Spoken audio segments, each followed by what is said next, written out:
All right, welcome to episode 17 of the Rainier Strength Pod. If you don't recognize my guest already, I encourage you to go to Google and type in Westside Barbell bench press legend, because I am here with Kenny Patterson, who has a 881 squat, 727 bench, and 650 deadlift. According to Open Powerlifting, a 2,222 pound total. Kenny is, I can't even describe the status of this guy, man. Everyone, if you've seen Westside versus the World, you know who this guy is. You know about him and George Halbert. Kenny, how are you doing, man? I'm doing great. I am doing great. Getting a little older, but still doing great. You look great, man.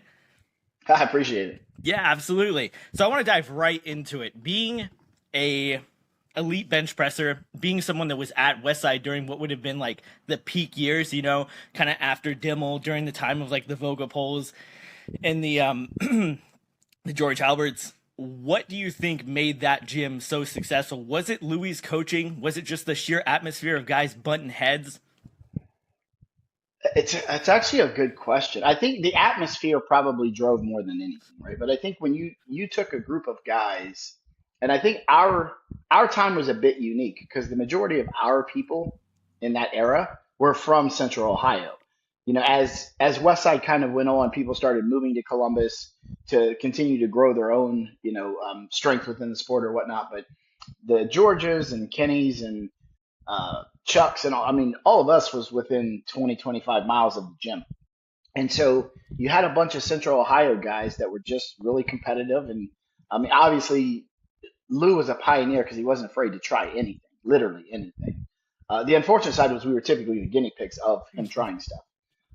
So it worked out, but I do think the success of it, or that era, was really just a bunch of like-minded people trying to be as strong as they possibly could. And, everyone had a pretty good relationship. There wasn't a lot of animosity within the gym, of the individual lifters. There was a lot of competitiveness, but no real animosity. Even, me and George, who traded records back and forth and back and forth, it was kind of interesting for us because I trained in the morning, he trained at night. So we never really trained together except on Sunday mornings for speed work. And I mean, I had the utmost respect for that guy. I loved training with him and loved competing against him because Louis played mind games with everybody, which is, I'm sure most people probably have figured that out. But Louis would go, tell George I said something, or tell me George said something or did something or whatever. And it was just a bunch of mind games. But at the end, he was just trying to get the best out of everybody. So Yeah, that's awesome. And you held world records in multiple weight classes. I think it was 3 different weight classes. Now, was that something that you planned to do, or was that something that was like just kind of a sporadic moment, like, okay, well, I'm going to go up now, I'm going to go down now? I know it definitely wasn't part of the plan. I mean, it wasn't written on a piece of paper somewhere like, Yeah. I want to go do this. Back when I broke the record the first time when I was 23, actually just a couple months before I was 23. And back then, you didn't know a lot about diet, conditioning. It was like just get big, get strong, right? So when I went into high school, I was like 100 and I don't know, 40-pound kid, and you just kept getting bigger and stronger and bigger and stronger. And I ended up in the 275 weight class, which is where I broke the first world record. And I had a pretty decent run of some success for a couple years, maybe, and then I kind of just plateaued out, like became stagnant. And one of the guys I trained with, Joe McCoy, who, still a good friend, what is now 40 years later, I guess it's been almost 39 years. He kind of challenged me and said, you got to do something different. Why don't you go down? And, back then as a powerlifter, you were all about bigger is better, right? And finally he won, he won the argument. And so I started back down. But the reality of it was I wasn't built to carry that kind of weight. I'm only 5'6.5", right? So carrying 270 plus pounds on a regular basis was not good for me. And so as I started coming down, what I realized was when I was that big, I actually wasn't using, I guess I'll just say I wasn't using all my muscles because I was so short and compact, I used leverage. And so as I came down and I started to actually build more strength with my actual core strength instead of just using leverage, I got stronger. And so I think I broke the record in the 42s in the first meet. I think it was like 690 or something the first time. And then as I continued on, like eating a little bit better and watching what I did and maybe throwing in a little bit of cardio and, just general exercise, I came down and I broke the world record in the 220s, and it was never a part of the plan, but I held them all in this at the same time in three different weight classes. So that was kind of my little mark that I made for myself, which I'm super proud of. But it was never a part of the plan. It was just something that, I guess through peer pressure, I was allowed to accomplish, right? Because Joe, he wrote me something terrible about getting lighter. Now looking back on it, I was a physically stronger person, weighing 230 pounds than I ever was weighing 270 pounds. So Yeah. I ended up benching 716 at 220 in a full meet, whereas I benched 728, which is 727 plus the chips at 275 in just a bench meet. So I actually did get what I considered a lot stronger. Just my actual physical structure got a lot stronger, and I used a lot more muscle because I wasn't carrying near the weight, the extra body fat and the extra water and all that shit. Because you were just bloated. I mean, that's the fact of the matter. You built like a basketball. So. Yeah, dude, because I'm 5'6" too, and the heaviest I've ever been was like 215 or something, and I was like, I'm Yeah. gonna die. Like, this sucks. This is awful because I'm used to being like 175, 180, but Yep. for me the body weight did help to an extent, and I have from westsidebarbell.com, you can get the videos. You can download all the videos, so like the Mhm. bench press secrets and stuff. So I have that on my phone, and you are just like, dude, you are one of the biggest dudes I've ever seen in It was everyone. ridiculous. Dude, it's so awesome though. It's like Yeah, everyone it was always pretty wanted that. ridiculous. Yeah. Yeah, Uh, the heaviest I ever stepped on a scale was 283. dude. And I mean, you just couldn't do normal stuff. Like you couldn't bend over and tie your shoe because it's like, go try and fold a basketball in half. That's what it felt like. Yeah. And you just couldn't, it was terrible. So Yeah. one thing, I think the unfortunate side about our era was you didn't have all the resources that you have today to learn about diet and, rest and recuperation and all that kind of stuff. We were just eat a lot, get big, get strong, lift heavy weights. Like it was very simple. Yeah. And if I was to go back and do it all again, I probably would never get over 232. Yeah. I mean, I felt really good competing at 220, but hell, I mean, I only competed at like 198 as a teenage kid. I never even competed like in the 98s, and I could easily do that. But yeah, going back, and it was not healthy, not Yeah. at all. Yeah. And Yeah, genetically, you look like someone that was built to bench press, like massive arms, huge chest. Like you look like if I didn't yeah. even know you, I'd just be like, this guy benches a house. Like, Yeah, I was not in when God was handing out, physical attributes. I didn't get height and I didn't get any of that kind of stuff. And I actually there's a picture of me, and I've always had like these interestingly big arms. And there's a picture of me in like, I don't know, it's probably like fourth, fifth grade. I played baseball a lot. Like my whole family was very athletic. And the typical stance where you're standing there with the bat and the little kid. And I even like in a 10 or 12-year-old kid, I had like these big arms holding this bat. And so that was what I was blessed with. I was never going to dunk a basketball. I was never going to run a, 4.340 or anything like that. So I took what they gave me and said, I'll use it to the best of my ability. yeah.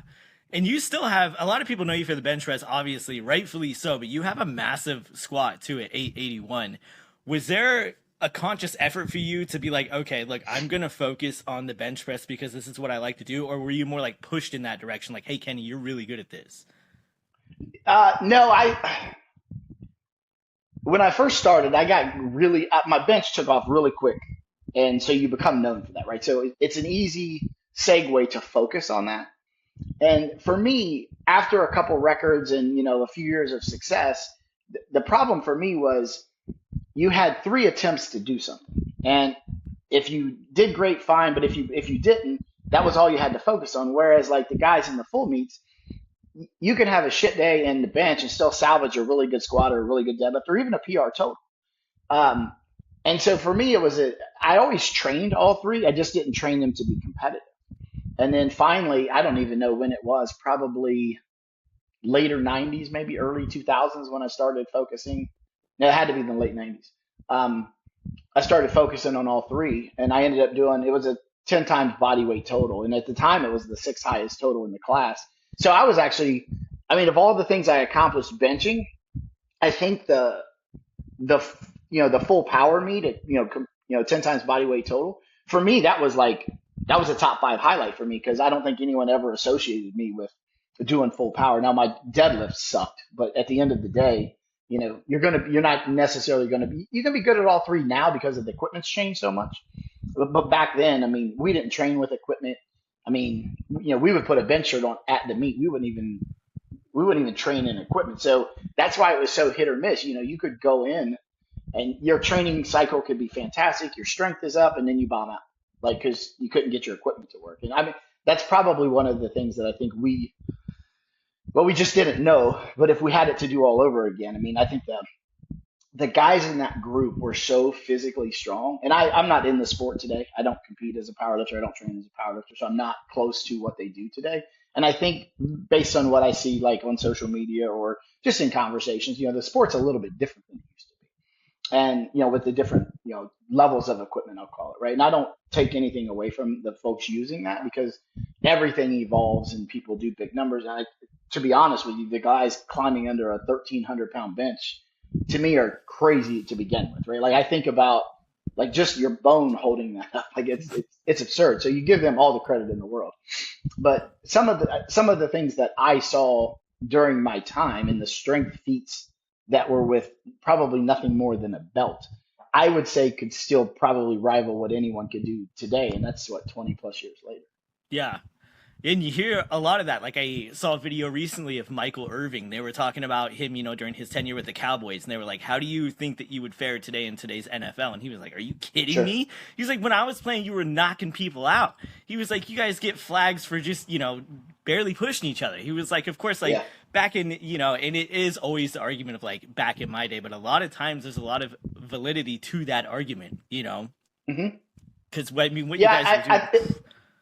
it's the same thing as trying to compare a running back from today to like Barry Sanders or Walter Payton, right? Like they're good in their era, but the equipment today is so much lighter. Training is so much further advanced. Diet, supplements, whatever else people take, it's so much more advanced than it was back then. So you're not really comparing apples and apples. And for putting on the equipment super late, because I talked to Sean Frankel as well, Big Iron, and he was talking about, how religious they were about training in the equipment. So what Yep. was the mindset at Westside behind not putting the equipment on until the meet? That's a good question. I don't know that we had a mindset. And I'll give the guys from Big Iron, Hussey, and those guys, they beat everybody to the punch training and equipment. Because you could tell, Franco was a complete freak to begin with. But when he would come in, that stuff was so dialed in.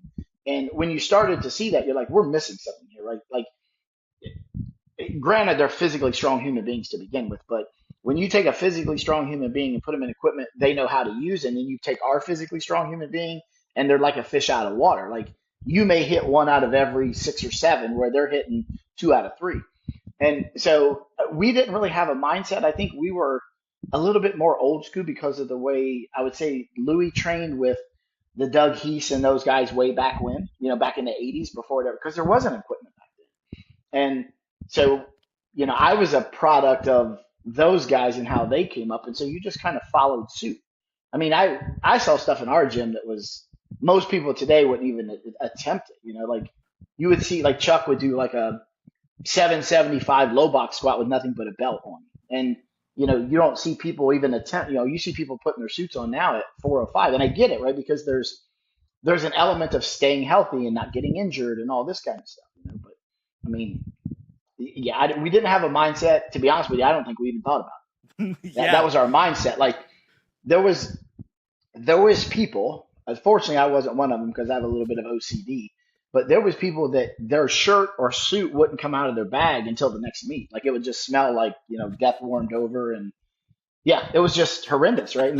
But that was how everybody did it there, and you just kind of followed suit and went along with whatever everybody else was doing. And I think when the canvas suits finally came out and people started trying those is when people, at least when I was still competing, that's when you started using them, like in training. Yeah. But I mean, for the longest, we never trained in a bench shirt ever. And most people would only squat in a pair of like loose type France or Inzer briefs, and that was it. Yeah. No knee wraps, no nothing. Yeah. Man, you guys are just strong and strong as strong, man. But you hear also about the dichotomy of the night crew and the morning crew. You heard it in the documentary. Were you guys only separated by time, or was it like these guys in the morning are killers and these guys maybe at night are more methodical? Yeah. Only by time. Most of the group that I trained with, so with kind of got popular as the morning crew.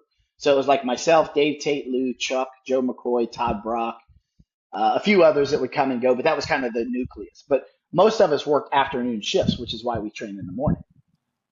And so that just kind of became the morning crew. And the guys that trained at night, they got off work at 3:30, 4 o'clock, or whatever time, and they came in and started at night. So it worked well because it fueled everybody because you had the shit talking between, and the communicator of the shit was actually Louie. He would just be the one talking back and forth because we really never ran into them with the exception of Sunday mornings. So everyone kind of benched on Sunday mornings, and years ago we kind of had we went out. If you ever heard the name Tim Van Horn, he was a part of the gym way back when. And he lived I'd call it about 25 minutes from where the gym was. And so a group of us would go out there and bench, and we would do our speed work. And then we would come back to the gym and do like all your accessory work or whatever. And then the other crew would actually bench in the gym. And I'm sure there was even guys that benched later on Sundays or whatever. But yeah, there was never we're better than you or anything like that. It was I work days, you work nights. Yep. That was the reality of it. Yeah. And when your bench started to take off and you started to becoming known as like a bench only guy, were you still squatting and deadlifting at that time? Mm-hmm. And what? Yep. Not competitively by any stretch of the imagination, but I think, especially squatting, like to me, squatting puts a ton of stress on your entire body and makes your whole body strong. And I think that was one of the things I think I was good at was using my whole body to bench, like being able to drive your feet through the floor and use leg drive and all that kind of stuff. And I just always kind of felt like training your whole body helped all that. Like now granted, I don't have monster legs or anything like that, but I wasn't one of the guys who had like this monster upper body and then like, these little bitty legs, you still trained them.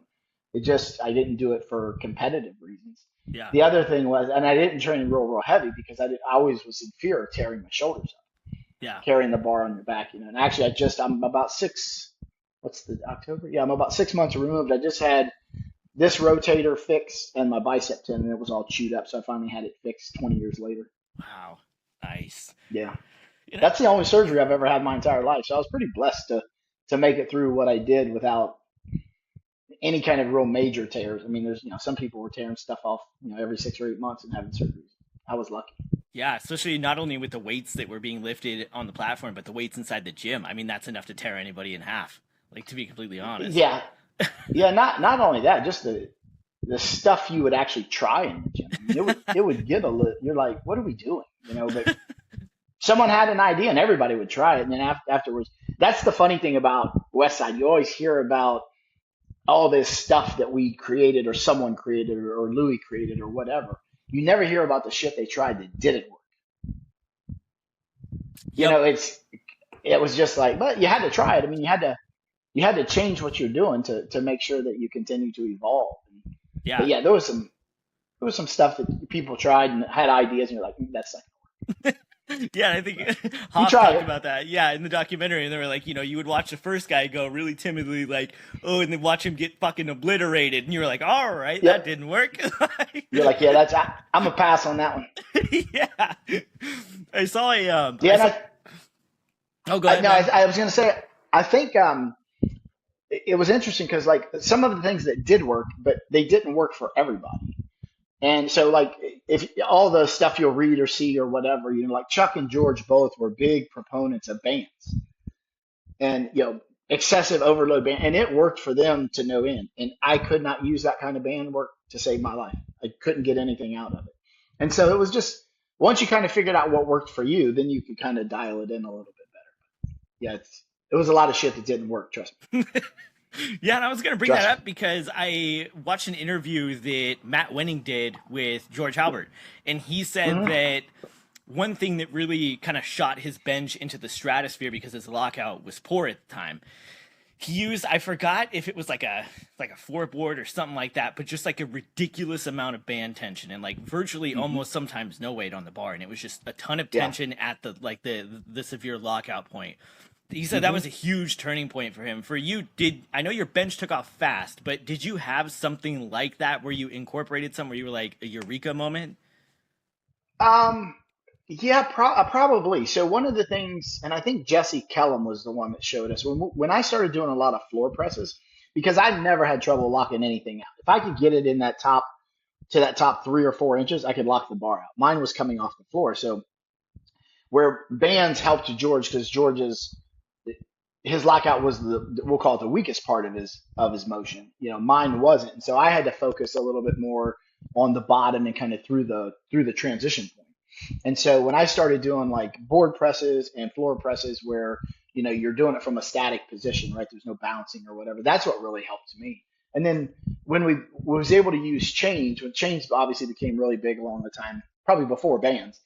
But I liked chains because the chains you can actually weigh. You can, if the chain isn't touching the floor, you can say there's an extra 20 pounds on the bar, right? There's a 10-pound chain on each side. Whereas band tension, and I'll argue this until I'm blue in the face, people will say, oh, he did a 500 squat with 800 pounds of bands. And I'm like, okay, let's use that argument. 500 and 800 is 1300, but his best squat's 850. How do we equate? And again, I just would say it's two blue bands, whatever, like whatever works, it works. And I've always said you can't measure band tension in poundage, not the way we would do it. We're not scientists. We probably had a scientist in there at one point in time, but they would literally set, this is how they would do this. They would set up like say a box and they would put the bands on it. They would take the bar out and there would be a scale on the box and they would let it go. And then whatever the pressure was, let's say it put it up to 400 pounds. They would reduce it by 45 pounds for the bar. And they would say, okay, this band is this tension. Well, the reality of it is if I'm squatting with Dave Tate, who's 6 inches taller than me, my band, if we're using the same band, it's twice as heavy on him because he has to go for it. So there was just, again, I am not saying the bands didn't work because there's proof in the pudding with Chuck and George, and they're freaks to begin with, and then you add that to it, and they're even freakier. But they just didn't work for me. Or I used them, I just didn't use them to the degree that they used them. Yeah. Yeah, and I've talked with a lot of people that share that exact same sentiment where they're like, yeah, people will quantify it as this is X at the top. And it's like, well, Right. It's not. You know what I mean? Like it's different, right? There is definitely a difference there. And and I think for people to use it as a barometer, if you could say, hey, I did a 405 and 2 blues on each side, right? Whatever. To me, but you could even also argue in our gym, because there was bands everywhere, a band that's a year old versus a band that's a month old is probably two different things, right? So, I don't want to get into a tit for tat with anyone on does it weigh poundage or not, but my question is if it works for you, just do it. Like, who cares? Yeah. So, but I was always probably more prone to want to use something that I could tangibly weigh and that I didn't need the extra weight like they did at the top. And so it's hard to get all that band tension in the bottom. And if you could get it in the bottom, you're never even getting it to the top because the band's got to stretch back to the top. So there was probably several reasons why it didn't work for me. But at the end of the day, when it worked for them, fantastic. I'm glad it worked for George because it put us in a position to compete with one another for years and years and years. Yeah. And that was super cool to watch. It was cool to watch too because when you look at someone like George, at least in all the videos that we have, I mean, the guy is jacked, but he doesn't necessarily look like someone that I would look at and say, okay, he's an elite level bench presser. And that's one of the things he's long armed. He's barrel chested and long armed. Yeah. I always used to say, if you could take George and me and just push them together, we probably could have benched another 200 pounds because we had complete opposite strengths, but still both super competitive. And like I said, I don't know this to be factual, but I don't know if we would have gotten more training together or if we got more because we didn't train together, right? Because there was always that, what's he doing? What did he make that kind of thing. And so, for years we had that. I started training there as a kid in the summer of 1987. And then when I left the gym, I think it was 2003. So 16 years I was there roughly. Yeah. And it looks like, according to Open Powerlifting, your last meet was in 2005. So between that Correct. time Mhm. of 2003 and 2005, where were you training? So when I left the gym, I trained here in Columbus. I trained at a commercial gym with a couple guys that were into powerlifting. So they were competitive, not as strong as me, but we had a good group of people to train with. And then typically every other week, specifically leading up to meets, I would drive up to Cleveland and train with Angelo Berardinelli, Joe Doherty, and that group from Cleveland. And to be honest with you, I kind of credit them for my squat and deadlift getting to where it was because me and Angelo kind of worked out I'll call it a program, and everyone likes to use that word, but the way we started training when we started incorporating equipment is when my squat started taking off. And you've probably heard the saying from Westside, you don't have to deadlift to deadlift. And there was this old myth where most of the guys in our gym didn't do a lot of actual deadlifts. They would do real heavy good mornings. And my deadlift, I mean, don't get me wrong, it sucked at the beginning and it still sucked at the end. It just sucked less at the end. But when I started deadlifting with those guys, that's when my deadlift actually went up. And I actually pulled like it was like 690 or 700 or something in the gym, but I could never do that after squatting and benching. Like it just couldn't do it. So it was I think my best I think that number is actually I think my best pull in a meet was no, I think you're right. I think it was 650. Because I think I would always like get 661 to the top and couldn't lock it out or something. Yeah. Yeah, open Yeah. powerlifting misses stuff sometimes too, because their database is just freaking massive. But I I wanted to, think it's awesome that they pulled it all together. I think that's pretty cool for those of us that are a bit older than most guys competing today. Like it's kind of cool to be able to look back on it and at least have some kind of a central repository where that stuff resides. yeah, no, it's awesome. I love what they do. I don't know how they do it with all the data, especially going that far back. It's crazy. And the Yeah. formatting of it is very easy to understand. So they do an excellent job. But I also Mhm. wanted to talk about the equipment and the evolution of the equipment. Because, like, we hear, I've never seen a denim shirt in person, but you hear about Oh it, shit. you hear about it. The denim shirt, and then all the way now where we've arrived at the band shirt, which seems to be kind of like the final frontier in a way. I say that now, but something might come along later, in the evolution of the sport. Yeah. How did you see the evolution of the equipment throughout your competitive career? So obviously I started competing at 14. And the very first bench shirt I ever used, because I was probably 140 pounds or so, the very first bench shirt I ever used was a France from Ernie France, if you've heard Ernie's name through the course of time. And he was at the time probably the only equipment I was familiar with because that's what the guys from Westside used, but they were terrible. Only because of time, right? Like the technology hadn't. But the first shirt I used was a single ply denim, and it was this. I'm going to say like sparkly material. It actually had like these little sparkles in it. And it was Doris's shirt. It was a shirt that was too big for Doris that I wore in a meet. Because back then, when you would order equipment, I mean, it was a crapshoot if it was even going to fit. I mean, I would get shirts later on. You would do all your measurements, you would send them in, and it would come back, and you would put a shirt on, and it would go up to here. And you're just like, how can this be so hard? Like if you have a seamstress. And so we went from single ply denim, and then I recall it kind of getting to a better quality denim because the first ones I remember were very brittle. And then it went to a denim that was almost a little more soft or pliable. And then we went to a double denim shirt, right? So two layers, reinforced seams, blah, blah, blah, blah, blah. And then Inzer started becoming, and maybe he already was, I don't know, but we got involved with Inzer and I kind of helped design some of Inzer's because he always used poly shirts because it was the USAPL or whatever, that USPL. And when he got into the denim equipment, I kind of helped design that shirt because we started building one.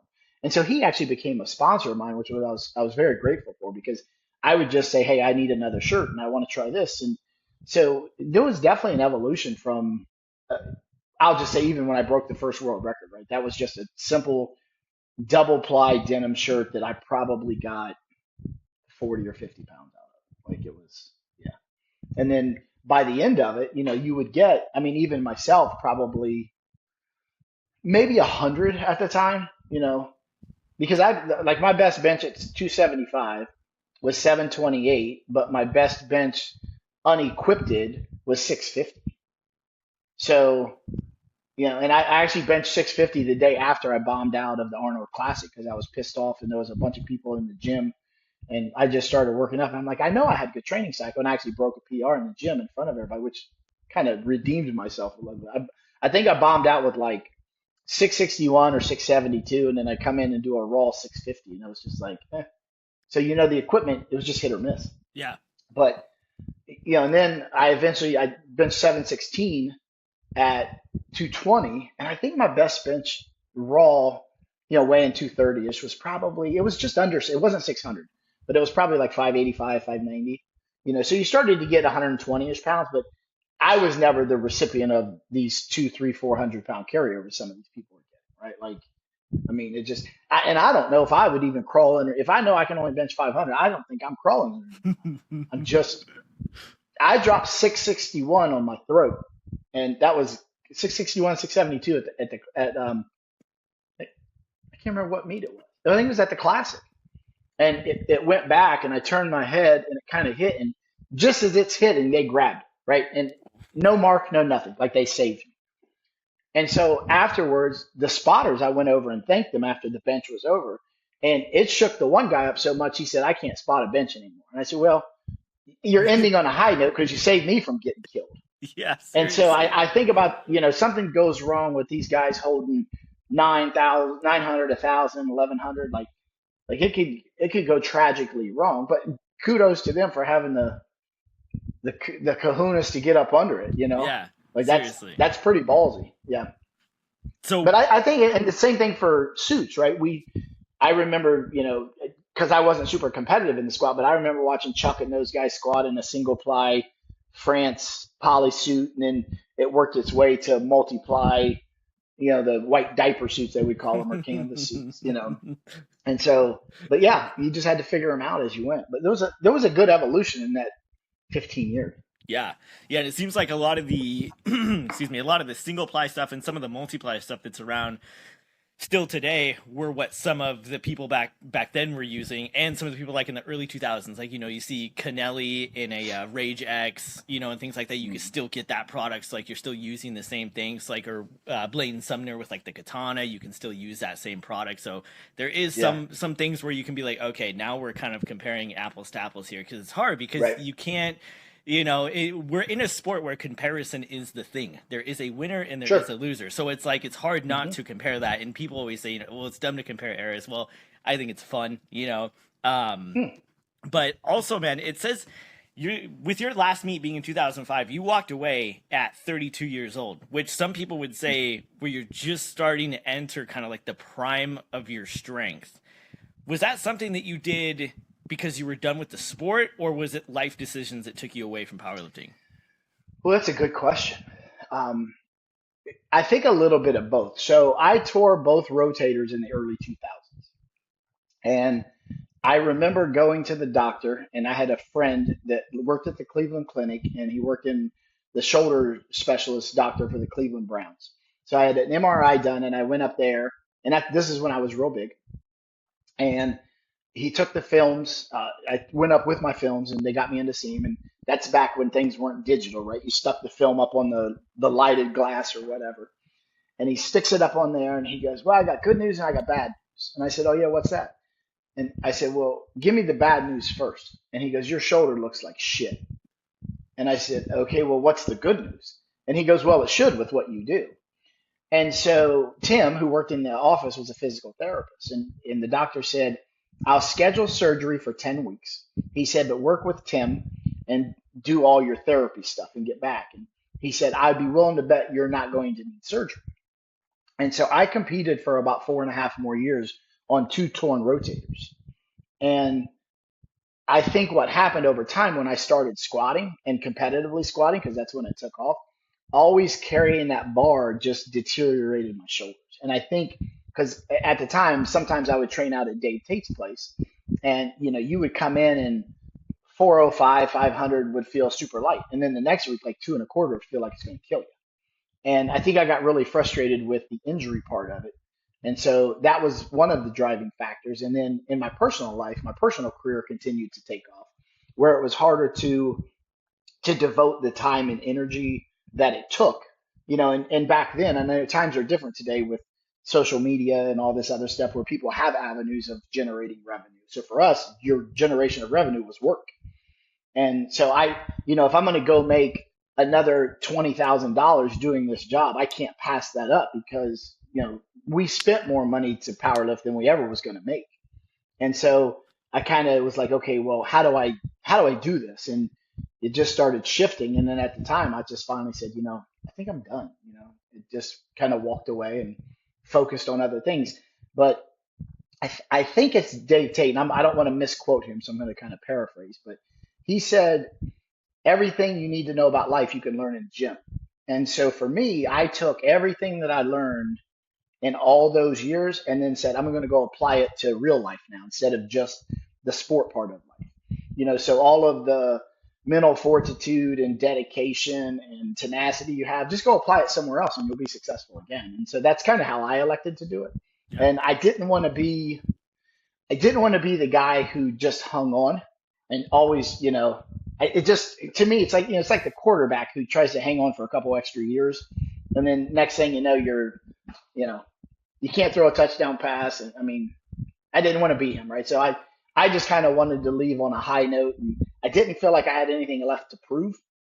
So, I mean, I had proven everything to myself that I ever wanted to prove. And so it was an easy transition for me. It was hard after I was out because you miss the competitive nature of it. But it was an easy decision because I knew I had other things to focus on in life. So, some people, when it comes to athletics, that's all they know. That's all they do.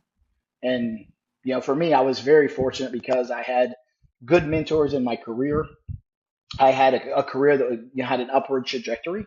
And so I just followed that. And next thing you know, I'm working out with 40-pound dumbbells and focused on my career, right? Yeah. So it's a little bit of a different life, but you still like to go. And I mean, hell, I live in Arizona, like we were chatting back and forth. And I go into my local gym where I train, and it's funny because you'll see dudes in there with like Westside Barbell shirts on Yeah, dude. and all that kind of stuff. And it's kind of cool, you just laugh a little bit. And I've been very fortunate because I've been recognized. They're like, "Hey, aren't you?" And I'm like, "Yeah, I used to be, Yeah. but yeah, I am. I'm still by name, but I'm still not that person." Yeah. But Yeah. it was fairly easy to transition out, to be honest. Yeah. And I think that's one of the most commendable things about, I mean, there's a ton of commendable things about your guys' era and the previous eras. But one of the things is the things that you guys put yourself through for the love of the sport and to simply get better. You guys necessarily weren't thinking about the monetary gain of the sport because you guys had jobs. You guys worked outside. You guys had responsibilities outside of the gym. And I see a lot of younger people nowadays, with the presence of social media, one of the Achilles heels of that is they hop on and they're like, okay, now how can I just make money from this and make a living and be an influencer? And it's like, well, Yeah. You can have a real job too. Like that is a thing, Sure. Personally for me, like, because I have a coworker that had asked me a few times. I did a really brutal weight cut last year, and he'd asked me, like, do you get paid for this? And I'm like, no, I spend money to do this. Like, I spend money to do this, and it's fun for you. Yeah, sometimes I don't know. Like, yeah, I mean, at the end of the day, and I don't know, maybe in today's world, there's powerlifters who do make a living, can pay their bills from it. But to me, it's just a hobby. It's a hobby that you're 150% dedicated to, and you want to be the best at it you can. But when you have to pay money to do something, it's not a career. Yeah. It's that simple, right? Like that's when I go to work, they pay me I perform a service, they pay me. Yep. Well, if I'm powerlifting, if I got to pay a gym membership and buy my equipment, pay for travel and all that, and I get a $4 trophy, that's a hobby. That's the same as a guy spending a shit ton of money on an RC car and go winning an RC race, right? Yep. It's the same thing. Yep. He's really good at what he does, just like we were really good at what we did. Yeah. And I do think it would be, when you talk about different eras, right? I always like to have this, I probably have it more with myself than anything, but the conversation of if social media was present from, let's say, 95 on, how would that have changed the outreach of what Westside was able to accomplish, right? Because the fact that I'm sitting here with you 20 years after my last competition, having a conversation, tells you that the group of people that trained there had a lasting impact on the sport and strength sports as a whole. And the younger generation, or today's generation, I should say, has the ability. They can pick up a phone and get any information they need right then and there. Back then you had to drive somewhere, call someone on the phone, write a letter. It was just different. And so I always wondered, like, for those of us that were pretty good at what we did, could you have turned that into a true an income and monetized, just like almost like the college kids do now with nil, right? Like, could you have had those opportunities? It's obviously never going to happen for us, but because I think about people like, like Vogelpool is probably the best example of Chuck's persona will live on way after Chuck does, right? And that persona that people know him as, it's completely real, but it's in such a short segment of time.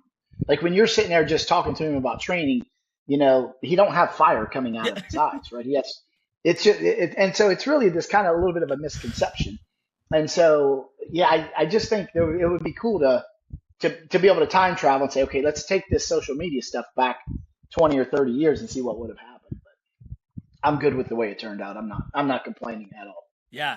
No, that would have been absolutely epic. I mean, you see like you said, the lasting impact that Westside Barbell as a whole has had on just strength and conditioning in general, but also you have people like Joe Rogan, I mean, first interview with Louie Simmons, he's wearing a Westside Barbell shirt at UFC weigh-ins. I mean, it's a testament. And that's also the crazy part is that you guys didn't have the avenue of social media or even like really the internet whatsoever, really, to project what Westside Barbell was, and still this lasting impact is just still here.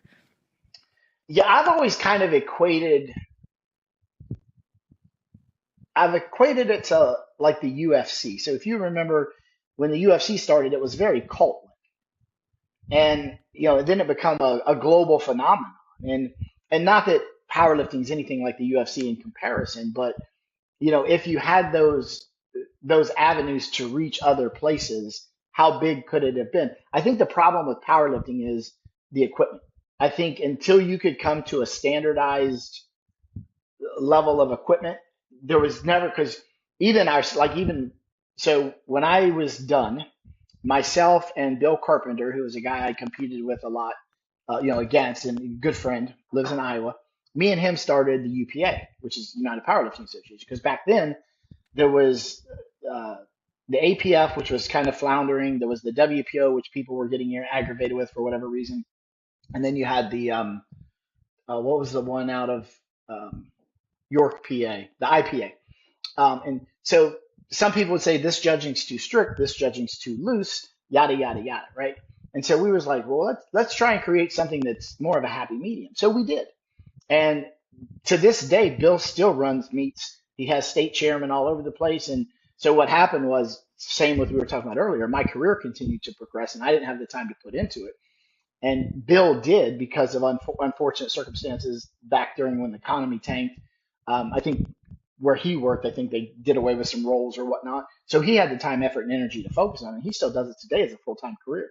He runs meets and now he's into bodybuilding shows too. Very successful at it. And probably one of, if not the best powerlifting meets I've ever seen put on is the ones Bill puts on up in Dubuque, Iowa. You think about Dubuque, Iowa because it's this little bitty city, but it's in a beautiful convention center.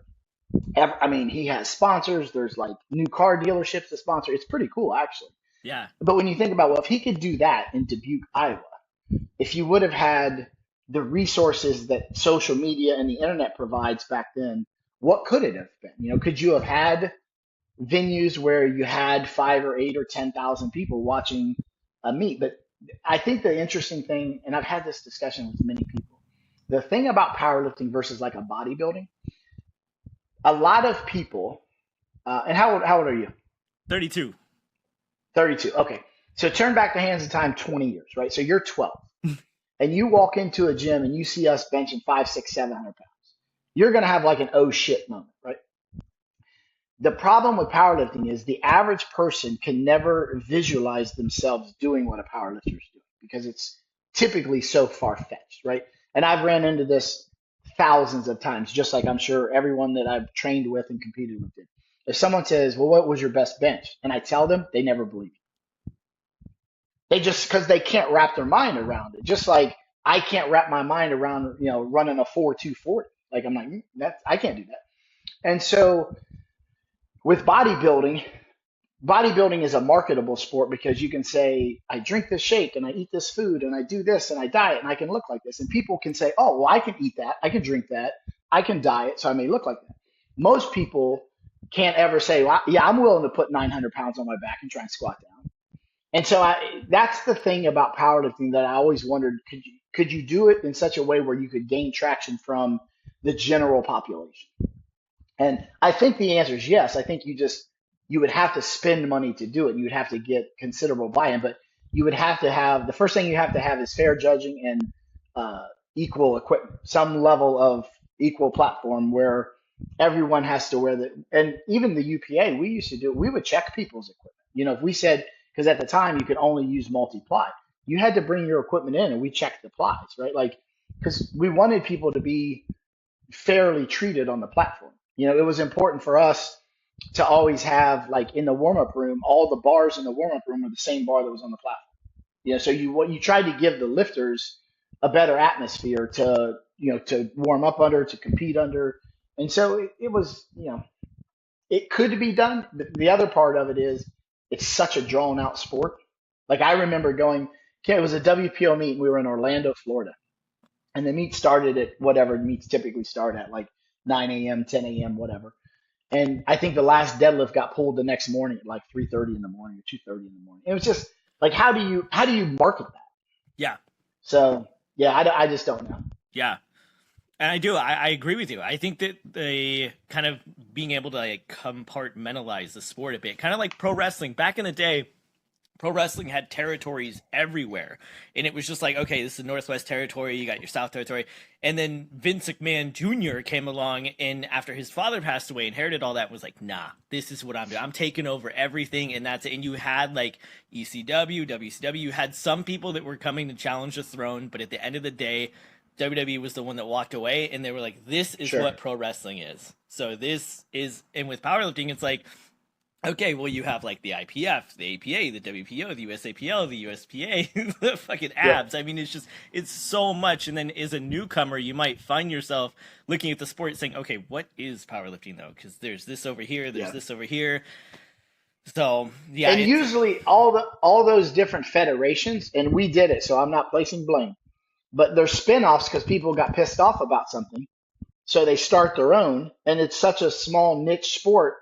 I could, and I'll make this up, but if I called Big Iron and a couple other gyms and said, hey, we're going to have this meet under this flag, why don't you guys come? Next thing you know, you got 40 or 50 people and you've created a new one. Yep. And it's just, there's no real, I don't know what the right word is I'm looking for, but there's no consistent platform where everyone feels like they'll be judged or treated equally, right? So Yep. we all gravitate. And then the other thing about it, because like we talked about earlier, it costs a lot of money to go do this sport. Well, and to be honest with you, the majority, at least back in the day, everyone doesn't make enough money to spend $10,000 or $15,000 a year to travel around to compete. And so they do meets that are more local to their house, which is why you have meets in high school gymnasiums or elementary school cafeterias, or that was powerlifting. And Yep. we tried to break that kind of stereotypical norm because we would hold them in event centers and things like that. And I mean, all the ones I held, all the ones Bill's held have been very successful. But we have always put a lot on the line because if I go rent a venue and that venue's $8,000 to rent, and I don't get enough entry fees, I lose the money. Yeah. So I mean, we were willing to take that risk, and it fortunately worked out. It was sometimes it didn't work out that well, but at the end of the day, you didn't really lose money, but you didn't make it. So you put a ton of effort. You had a lot of help, a lot of volunteers, friends, family, things like that to help run the meet. And then you walk away and you made $0. Yeah. And then the So federations, they start to turn in like to one of those little like Russian eggs, the nest eggs, where they just keep coming. And it's like, ah, man, it's just, yeah, It's hard. It could definitely benefit from some downsizing and almost like a Sure. monopoly Yeah. type of way, you know? Yeah. That's why when Kieran Kidder started the WPO, I'll give him all the credit in the world. He had a vision. And I think he did a pretty decent job. I think what he probably should have done in hindsight was actually went to someone who is an event planner and said, "Here's my vision." Because Kieran was, I think, a brick mason by trade. Like, let's face it, we're not business people when we lay Yeah. bricks, right? Like that's so he probably should have, and I would have done the same thing. Um, but he was fortunate because he had the money to put into it to start paying some prize money, and even though the prize money didn't even account for what you had already spent, it was still nice if you could win $2,500 and you spent, I can't tell you how many thousands, but it's nice to recoup something. And so I give him all the credit in the world for trying that. But it's just, I think it would be a hard sport to market on television Yeah. because, even a pro football game, it's call it 3.5 hours. You can't get through a meet in 3.5 hours. I Yeah. mean, unless there's maybe you could do it with like 5 people. So if you had like the top 5 people in the world or something like that. But I don't know how you would do it and actually be able to generate the interest and keep people interested on television. Yeah. So from that perspective, in person, it's a cool sport to watch because it's just like how much is on his back? Like holy shit. Yep. But yeah, and then there's that element of these guys are freaks or girls even. Like I don't want to Yeah. take any credit away from the women who compete. But I just think if somehow, some way, you just have to push it all together and have one thing that's called powerlifting. To your point, right? Yep. Just like the wrestlers did. Yep. Like this is powerlifting. You can do whatever you want to do over there, but we're not going to call that powerlifting. You Yep. call that whatever you want to call that, but it's not powerlifting. So Yeah. it would be interesting. Yeah. Yeah, And we touched on someone will try it. Yeah, I think so. There's still a lot of opportunity. The sport is still growing a lot. I think we also touched on Chuck Vogopol and kind of his intensity, his just like ridiculous, like just relentless, just pit bull type of energy. We all know what he was known for. For you, when you walked up to the bar, were you more like methodical or were you more motivated by anger and being just fucking pissed and seeing red? I had no. Mine was a very it was almost calm, if you will. Like so I don't know how Chuck could sustain that kind of energy and fire. It's completely amazing to me. Because like even between lifts, you're sitting back there, you're waiting to start getting wrapped up. I was literally be telling jokes because for me, I had to actually not focus on what was about to happen. And then I think when I would start like in the squat, I would start getting my knees wrapped. That's when you kind of start focusing, and you start kind of so. But I didn't. To me, it wasn't until you put your hands in the chalk bowl where you really was turning it on because I didn't have the kind of energy to sustain that for that amount of time. And so Chuck was probably he was just a freak athlete when it comes to overall strength, where I was probably a little more what we'll call methodical strength, right? Like I didn't have the opportunity, especially like in the squat. Like if I got out of the groove a little bit, I wasn't going to grind it out like he was. Like that just so I approach things very methodical compared to like we had very different personalities in that aspect. But Yeah. yeah, his like I said, I mean his intensity and how he approached the platform in general will live on in infamy forever. And I got like I've known Chuck since I was 12 years old, I think. So he was probably when I joined the gym in 1987. Chuck was so I was what 13 or 14. So I think Chuck's 10 years older than me. So Chuck was like 23, 24, whatever it was. But at the time, I think he had benched like low fours or whatever it was back then. Yeah. But that was like superhuman to a 13 or 14-year-old.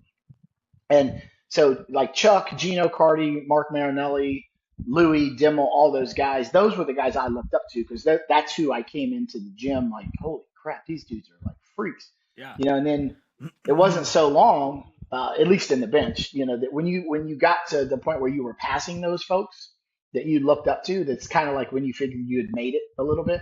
Yeah. And I look back at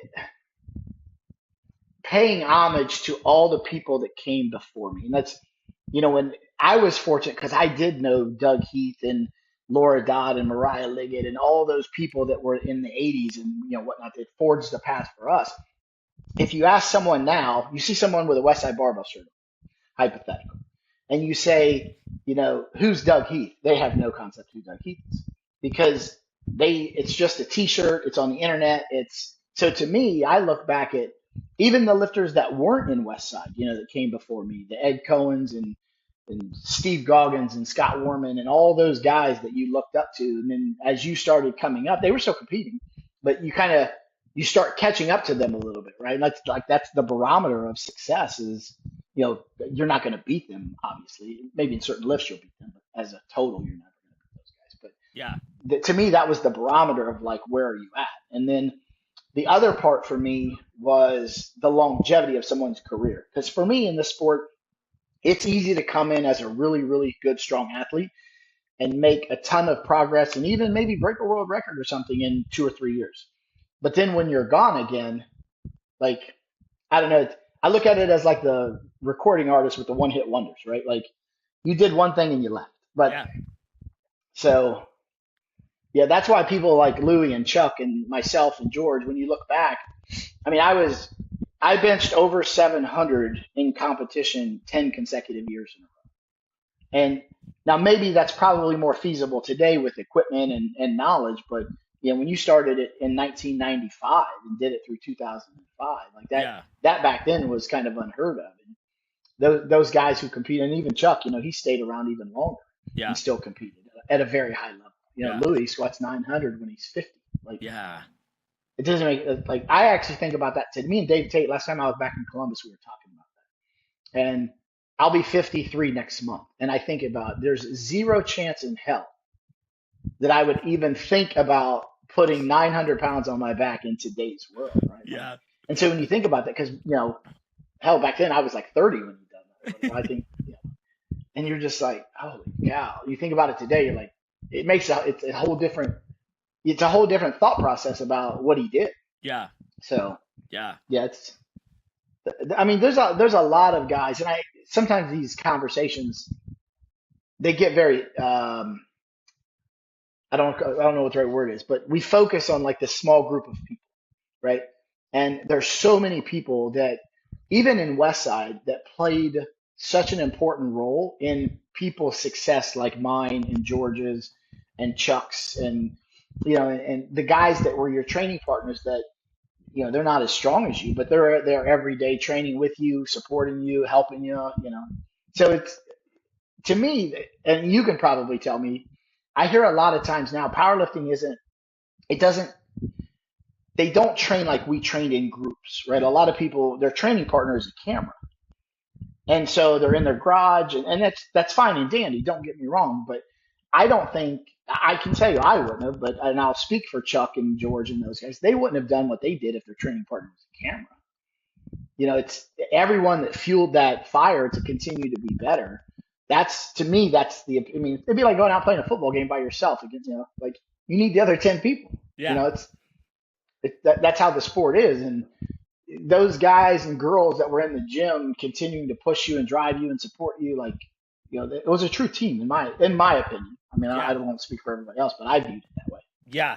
And there's a lot of people along the way that, attribute to the success that don't get the recognition, like you said, with like with Dave Hoff. He always talks about Bob Coe, and how important he was, and he was an intricate part of his success. And there is a lot of individualized training nowadays in powerlifting. From what I see, me personally, with work and whatnot, I'm able to get, my gym is probably about 45 minutes away, so I'm able to get to the gym once a week. The other time I do spend in the garage. But that Sure. one day per week that I go on Friday nights to bench in a shirt, I'm there with another guy that uses equipment, and we have at least 5 or 6 guys there that compete. Not in equipment, but they compete. And we all just, there's a vibe, there is an energy there when you have a group of people that cannot be replicated by yourself. Because I do both. And I can tell you, those Friday nights are something I look forward to every single week. Mm-hmm.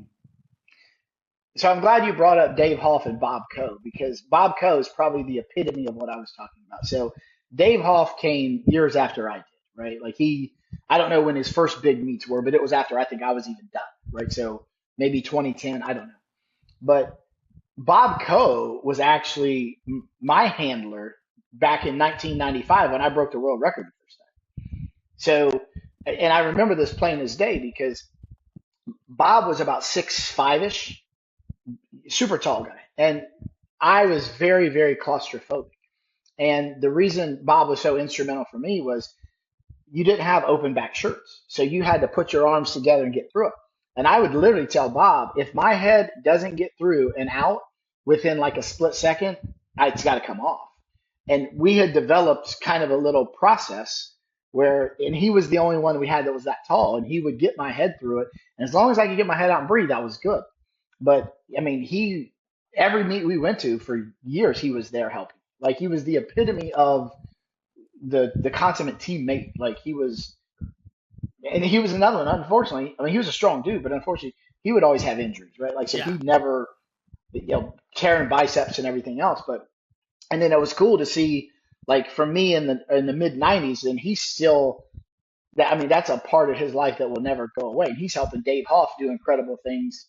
What 15 years later, right? Yeah. So to me, that's exactly what we're talking about. Like those people were so invaluable, and even when I left Westside and started training at the local World Gym, which was actually not your typical glorious commercial gym, right? Like they let you use chalk and all that kind of stuff. But I had a group of guys in there that when I started training there, they were probably more in awe of what I was doing, but then they wanted to kind of like partake. And so next thing you know, Sunday morning, I kept the same schedule. And on Sunday mornings, when I would go into bench, there would be like 12 or 13 dudes in there to bench with. And so we had X amount of people on 3 different benches because it was cool because they were there to help and learn, but they were all there, also there to continue to help motivate. And so I think that's why I was able to continue to excel afterwards because I knew what a successful atmosphere looked like, and I tried my best to recreate the atmosphere. Unfortunately, you're not going to create it with the athletes because you're never going to replicate Chucks and those guys. But the support and the intensity people bring, even if they only bench 400 pounds, right? They were still in it for the long haul. And that total that I made, actually, I made after I left Westside. So yeah, I remember at some point in time, everybody gets thrown out of Westside. Myself, Chuck, everyone, Dave Tate. And I remember the thing Louie used to always say. He used to always say, nobody leaves Westside and gets stronger. And I'm kind of one of those guys that's quiet, but I internalize that shit. And I'm like, okay.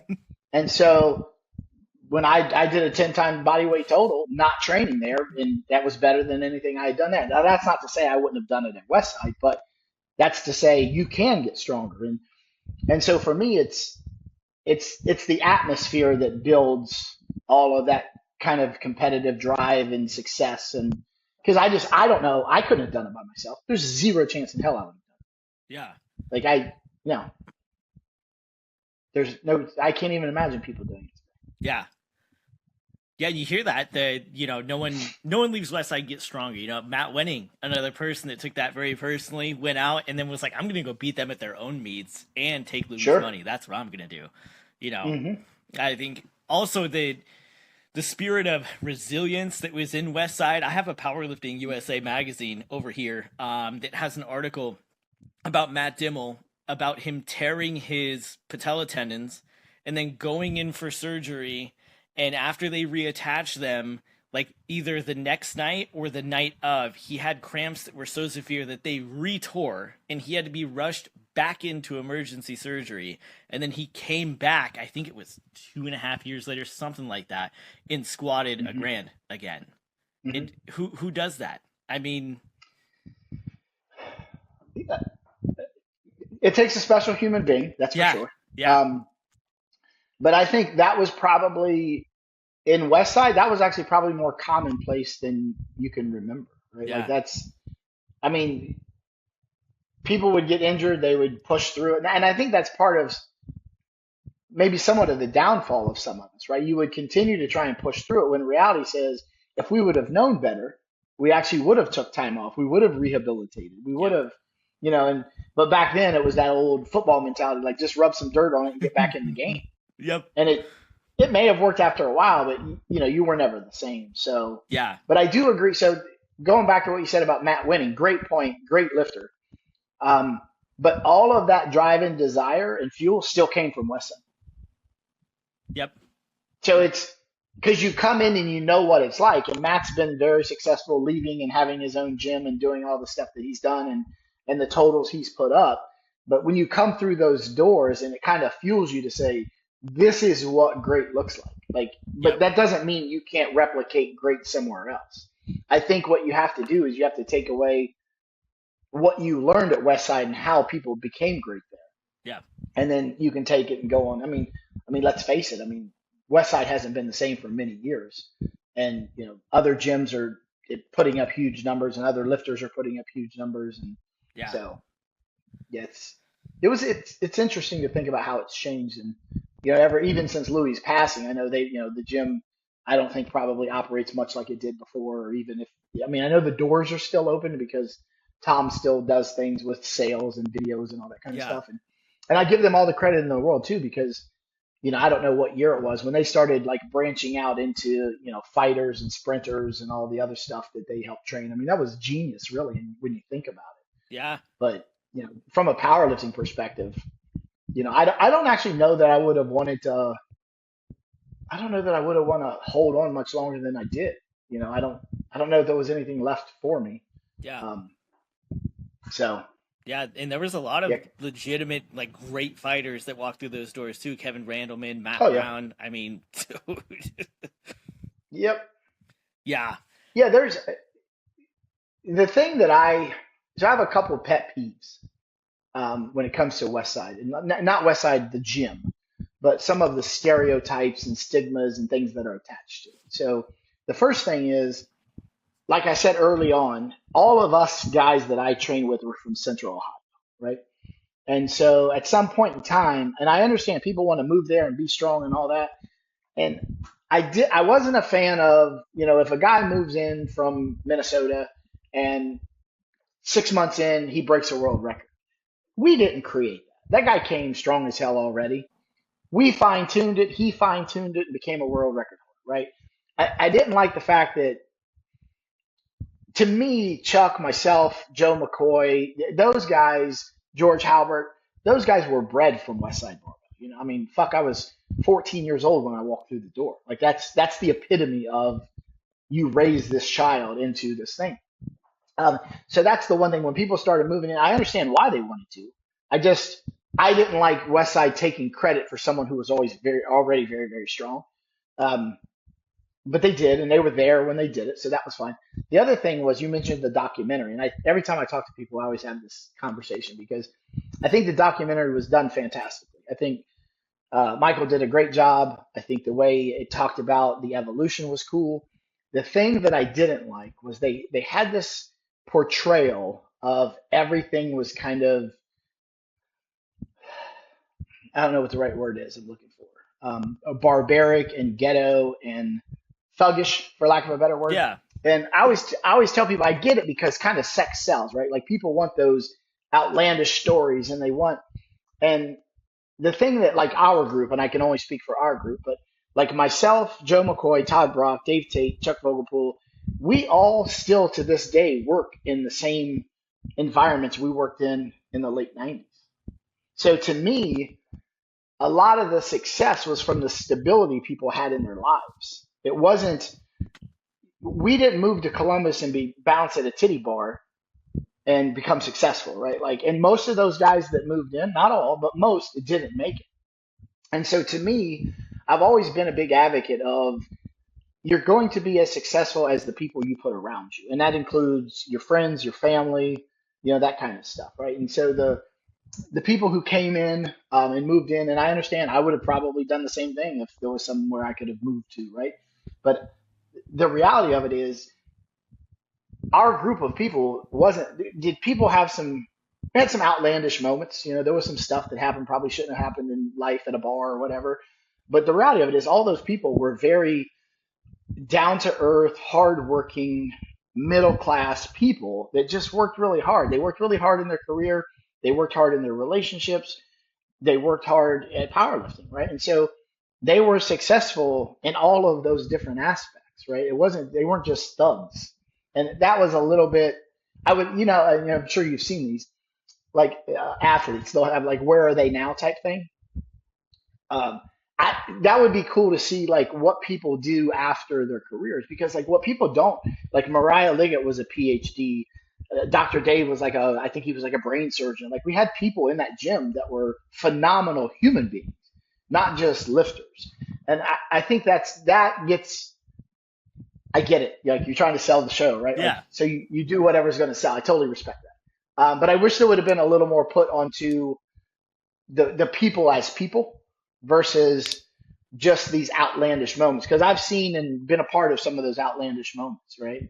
And you're like, yeah, but that doesn't tell the whole story. That tells Yeah. like this brief moment in time and something that happened to someone somewhere, and Yep. it was an episode and you moved on, right? Yeah. But those are a couple of the things that kind of always drove me a little bit crazy about how people portrayed Westside. Yeah. And some of the best or most successful people that you will find in that come from, like you said, the middle class. They have a job, they have relationships outside of the gym, they have this structure outside of the gym, and then they can Yep. apply that and intensify it in the gym and have that level of commitment. Because if you have like some thug coming off the streets and he doesn't care about nothing, there's no rules, I don't fight people and do drugs and whatnot, you get him and he's gonna go into Westside. You think he's gonna be able to adhere to a program? I mean, you think he's gonna be able to show up on time? Yeah, Like, you're totally right.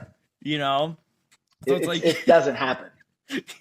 I mean, ours was more because I worked second shift. Chuck worked second shift at the time. Um, I think Dave Tate, he kind of worked the mid shift because at the time he worked downtown at, I think it was called the Capitol Club. It was like he was a personal trainer that managed some for like executives and whatnot. Joe McCoy, he worked like kind of a mid shift type thing. So ours was hurry up, get in the gym because we had to get our asses to work. It wasn't like, oh, we had all this time in the world because we don't have jobs and we're independently wealthy or whatever. We're out selling dope. It was none of that. yep, It yeah, was you came to work, you trained for an hour, hour and a half, whatever it was. You went home, you showered, you ate, and you went to work. Like yeah, that was our lives. And you did it, wash, rinse, repeat. You did it again. yeah, And so I wish there would have been more emphasis on why people were successful, not just that they were successful. yeah, Because I think that's important, right?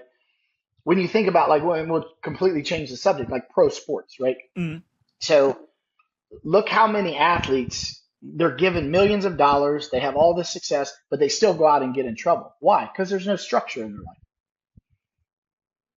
yep, Because they've gotten away with everything. To your point, they've never had to follow anything. They don't know how to follow anything. And next thing you know, they're in jail, they're killing people, whatever happens, right? yeah, Like, and to me, that's I don't know. It's to each his own. I'm not here to judge somebody. I'm just saying I was very fortunate that we trained with a group of people that were very like-minded and had the same structure in their own lives that they brought to the gym. yeah, I'll leave it at that. yeah. And you I mean, see even that, Before Louie used to come into the gym, he was a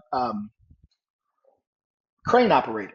He used to set steel I-beams before he actually converted, full time into the gym. But he would come in and dirty ass clothes because he was running a crane all day. yep, And so he's same thing. Doris worked at Ohio Bell, and which I think was later AT&T or something for the phone company. Right? They yeah, would come in, they had jobs, they had careers, so it wasn't just a free for all. yeah, yeah. And a lot of the time, those, especially like you said, the crane operators are the people that really know how to work hard, know to work hard, right? It's kind of like Hmm. when we're talking about sports in the NFL. You could have someone maybe that is star bound and has all this hype behind him, like Johnny Manziel, and then they get in trouble, and it's like only a few people are like, okay, yeah, Johnny Manziel. But then you have someone like Tom Brady. A lot of people think everything was given to him and whatnot. It's like he only got that opportunity because Drew Bledsoe got hurt. He had a terrible 40. He was terrible by all metrics to the scouts, and then he came on to be Hmm. arguably the greatest quarterback of all time, right? Totally agree. So, Yeah, totally agree. it's hard with that. But with another thing I'm interested in is your guys' training, because over the years, I have a few Westside books over here as well. Over the years, I've seen kind of like the speed work or the dynamic work evolve, or people's interpretations of it evolve. So during your time training, what did your programming look like? How were you guys training? Probably much like they still do today. So our Sunday morning was dynamic effort. bench work, right? Speed work. Monday was quote unquote deadlift day, or not deadlift day because you don't have to deadlift a deadlift day. Max effort. And then Wednesday was max effort bench. And then Friday, we very seldom squatted like heavy weights, like heavy singles. So Friday was more like a dynamic effort squat day. And, for the whole time I was there, that never changed.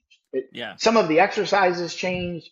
Um, there was obviously a lot of times where people would start to talk shit to one another, and then you would go from doing your 8 sets of 3 in the squat to next thing you know you're at 21 sets, and now you get 600 pounds on the bar versus 405. So there was a lot of that, but that was just the competitive nature of the gym. But I don't recall even after I left, because like I said earlier, I stayed on the same exact schedule, and that's the only way I ever trained. I Yeah. mean, speed work on Sundays, speed work on Fridays, max effort, on Mondays and Wednesdays. Yeah. That was it. Yeah. Give me an example of a time that someone bucked up to you. Someone challenged you like, Kenny, I'm throwing down right now. Uh, that's a good one. I don't know. Or one that you were an observer of, where you were just standing back like, okay, this is going to go down now. So I do remember this. So I told you we trained at Van Horn's on Sunday mornings. And one of the guys that wasn't strong enough to train at Van Horn's, we came back into the gym to do accessory work. And he was probably like a low 400-pound bencher, right? Like I'm just going to 4 and a quarter, whatever. And so, but he was a good dude. And so we was in there obviously kind of running our mouths, doing whatever, but we were spotting them. They were putting shirts on. And so somehow we started jawing with each other, all in good fun. Now, mind you, I've already trained. And he said, I can't remember what he said to me. And I said, I'll tell you what, whatever you end up benching, I'll do it for 10. And I had no idea what he was going to end up doing. And so he puts his shirt on and he ends up benching 4 and a quarter with his shirt on. And so I had already trained and I had to lay down and did 4 and a quarter for 10 after he had already, he made his. So it was just that kind of stuff. It was all in good fun. I don't remember who it was, and I obviously have really short arms, right? So me taking a bar out of a rack is much different than Dave Tate or Chuck or Todd Brock or somebody taking a bar out. And I don't remember what it was, but we were doing something, and we had, I don't know if it was a bunch of bands, a bunch of chains, or whatever we were doing, and it must have been me, George, and Rob, because I think we were probably about the only 3 that could actually do it. And somehow a bunch of shit started getting talked, and somebody laid down, and I remember just laughing, just crazy laughs, because whatever they tried to do, they couldn't even take out of the rack what we were doing. They literally couldn't pull it off of the pins, and it was just just fun stuff like that. But the people, I tell you, what I recall most about like the people, we'll call it bucking up to each other, and I wasn't strong enough to really be in it, because it was on squat day.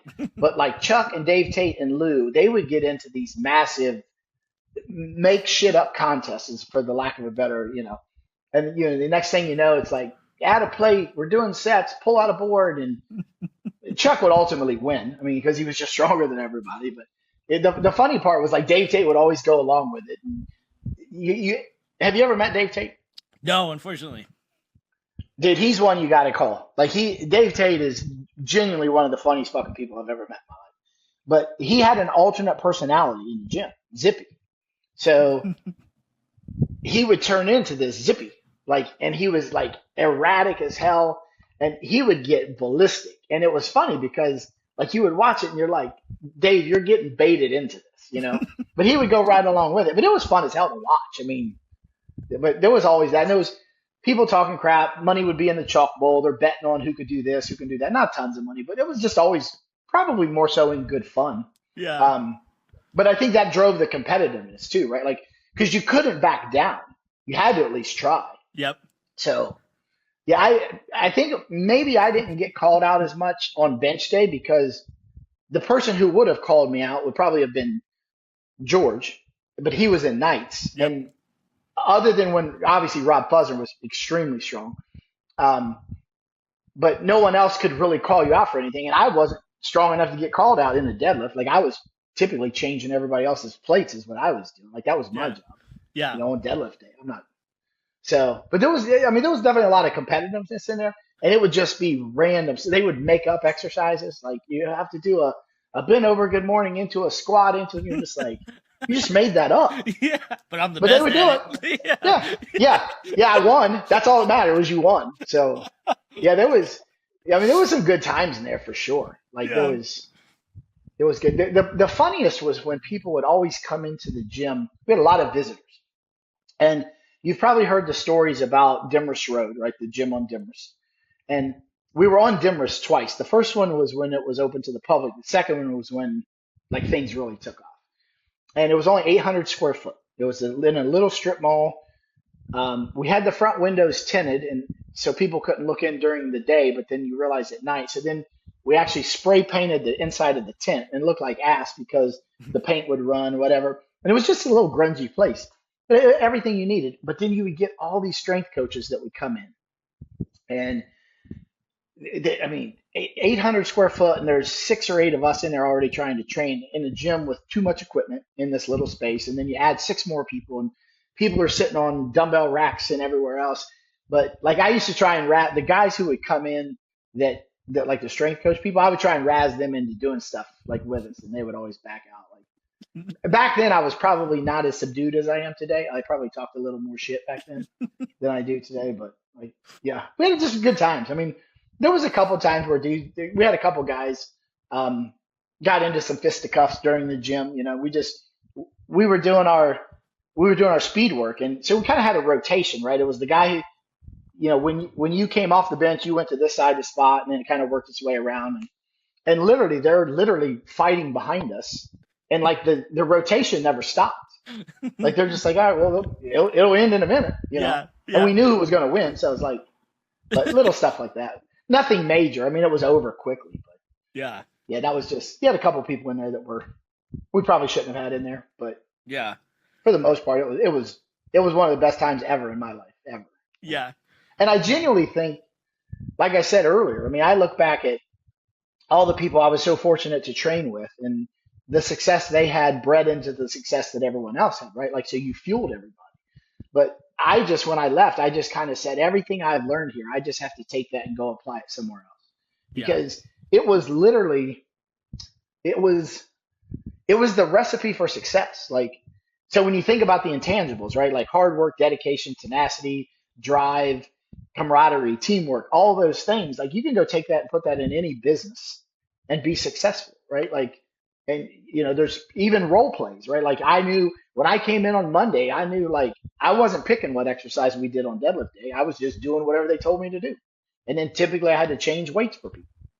Yep. Now when bench day came around, you were the king of the day, right? So then you got to do what you wanted to do. So you knew what role you played, you supported everybody else. It was, I mean, that's how I perceived it. At least maybe everyone didn't perceive it the same way I did. So I definitely don't want to speak on them, but I think like even people like Dave Tate, I mean, he's been incredibly successful, you know, post Westside Barbell with his own business.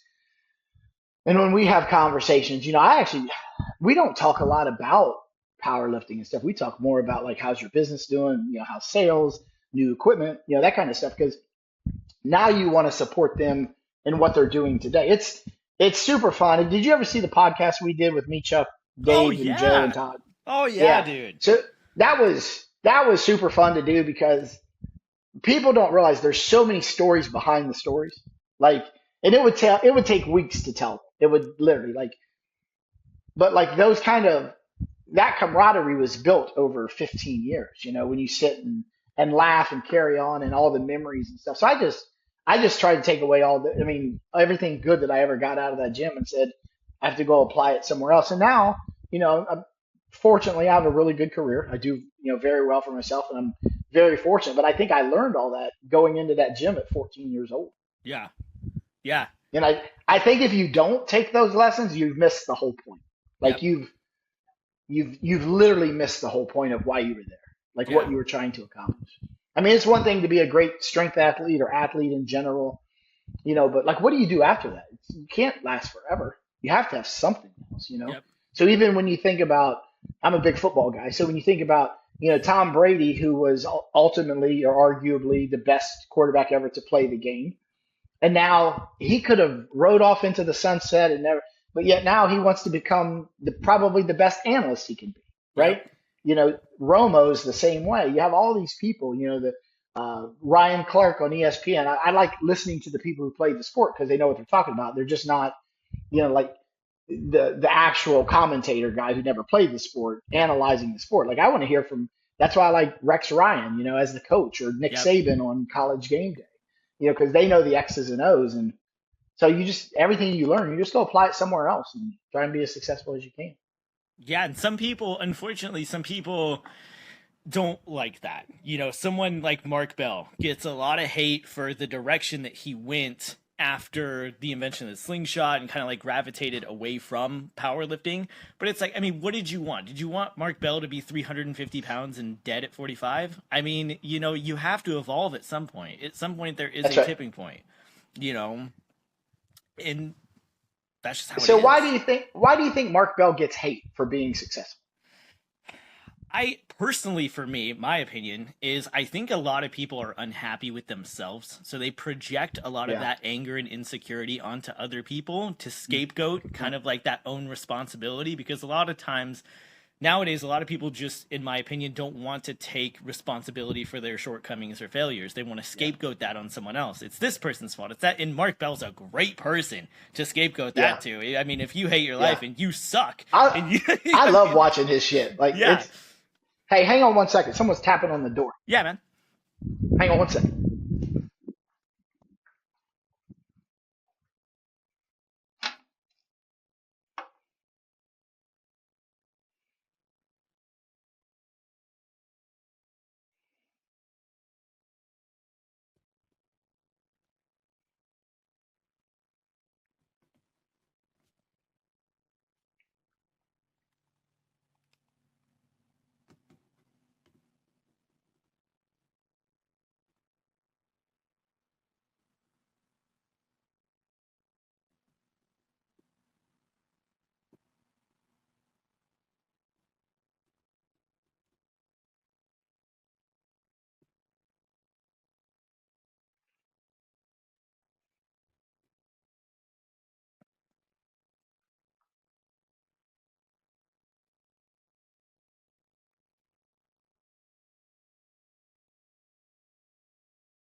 Sorry about that.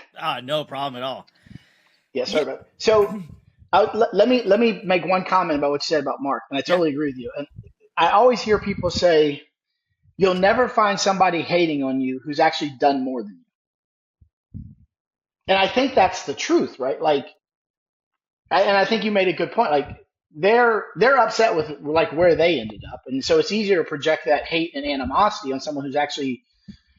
Because you think about what Mark's done, and I'm assuming, like whatever Mark left to go do what he does today, that was probably a leap of faith for him, right? Like there's some uncertainty in how this is going to turn out. So I genuinely think everything someone gets is at their own risk, right? So they're reaping the rewards of the risk they took. Why shouldn't you be happy for it? Like I genuinely see when I see somebody that has whether it's a big house or like a car I like that I can't actually afford, like I'm not hating on them because I look at them and I go, it's possible. Someone did it.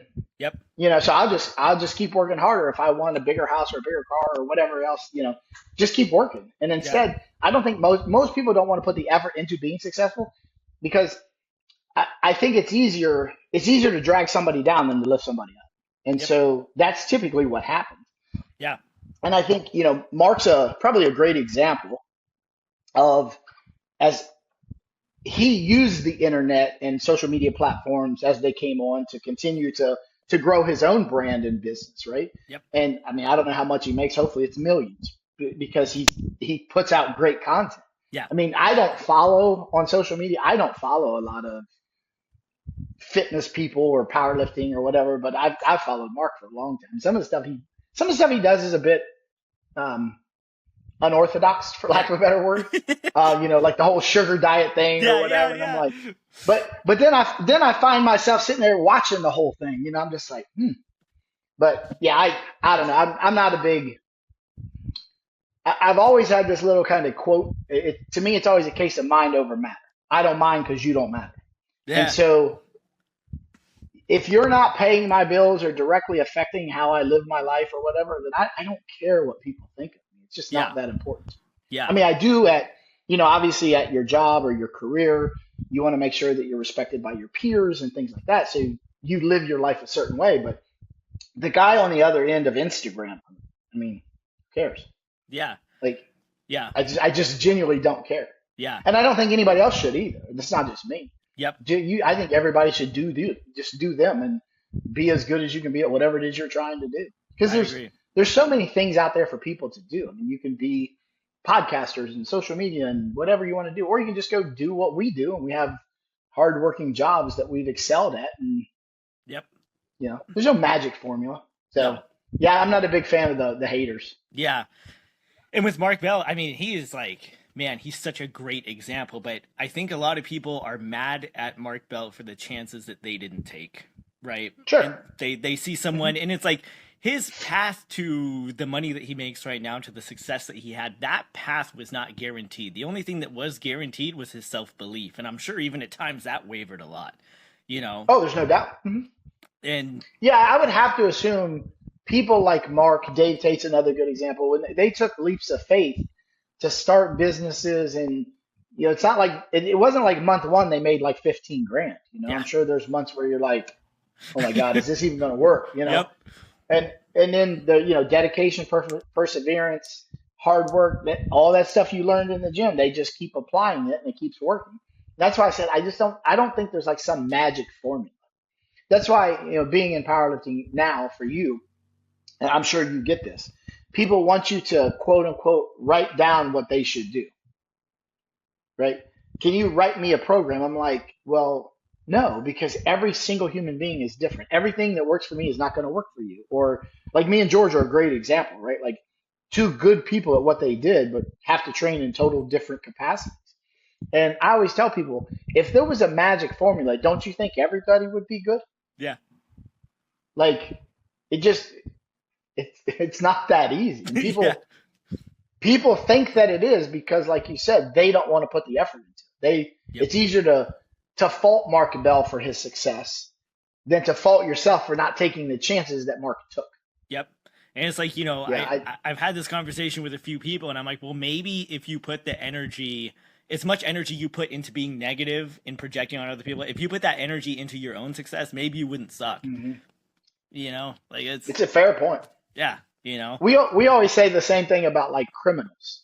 Like you put all this effort into trying to skirt the system. Imagine if you took that intellect and hard work and drive and actually did something good with it. Yep. Like hell, you may change the world. We don't know. Yeah. But yeah, it's so interesting.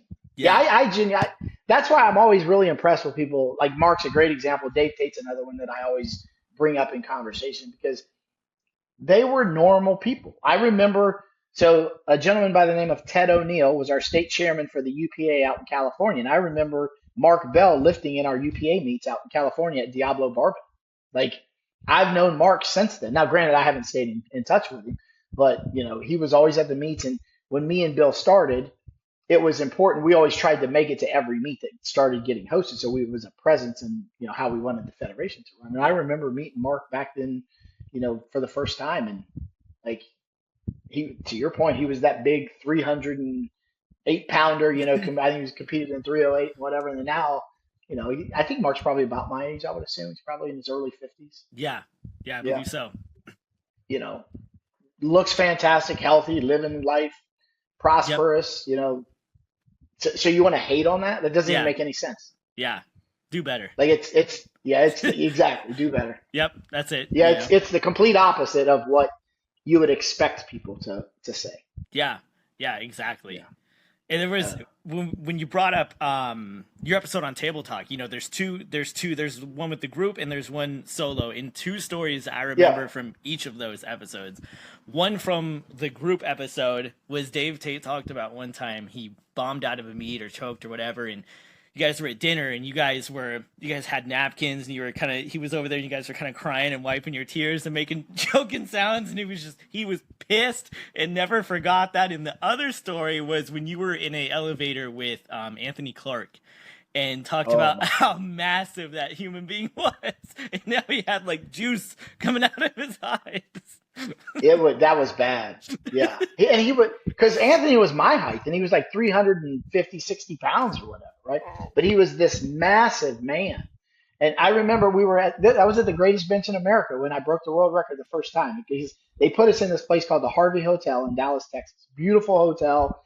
And like, we didn't look like we belonged, right? Because, that was back in the days of the baggy Zubaz pants, and Yeah. everyone had on like just tank tops and Marlboro hats, some guys had. And you're in this like super fancy hotel, and we got into this elevator, and if I recall, it was like a glass elevator, so as you went up you could kind of see out into like the atrium. And I remember we got in, and I think it was me and Joe, if I recall, and Anthony was in there, and I don't know if he was like leaning on the bar looking out the window, but like he was breathing, and it sounded like a rhinoceros breathing or something, right? And it's just, and I'm just like, oh my God, this guy's going to die on us, But obviously he, did well. But yeah, and his eyes would just like fluid just would come out of his eyes, like they teared the entire time you talked to him. I don't know why, but yeah, he was but he was when I finally got to know him, he was a great guy. Yeah. Yeah. We actually became, we would converse on the phone from time to time about whatever, Yep. but yeah, he Yeah. was big. Yeah, he was a phenomenal lifter too. I wrote, and there's an article about him that I wrote on my website, and I have two powerlifting USAs with him on the cover. Phenomenal lifter. Yeah. Seemed like a great guy by all accounts. Yeah, he was, Anthony was very religious. He was kind of that spiritual kind of guy. And, he was unorthodox because he used the reverse grip bench. So he'd always catch flack for, it's not a real bench. Well, I'm not turning my hands backwards. I'm telling you that much. Like, you do whatever you want to do. I'm not taking that chance. But yeah, he was a really nice guy, and it was super easy to talk to. But he breathed really, really heavy, and he had um, fluid coming out of his eye. That's crazy. Yeah. And the whole thing with Dave Tate, that was a very common occurrence in our group of people. Like, and especially if someone knew something bothered you, it would amplify by 100. And I remember, I was probably fairly decent at talking shit. Um, Joe McCoy was probably the king of it when he would try and get under people's skin. And we had this guy in the gym. I think his name was Bill Moore, if I recall. But he was big, like probably, granted, everyone's told me, but he was probably 6'3", what appeared to be 330 or 40 pounds. And like built, not fat. But he didn't have the mental fortitude to like go back and forth, and like, so he would let things get under his skin. And somehow he missed a squat or something. I can't remember. And this is back in the day. I don't even know if you're old enough to know this, but so we used to have cassette tapes in the gym, and you went back and you put the cassette in, right? And so there was I don't even know who it was, but it was some probably hard rock or whatever, but there was a tape or a cassette that had this, it was just a 15, 20, 30 seconds of someone laughing hysterically.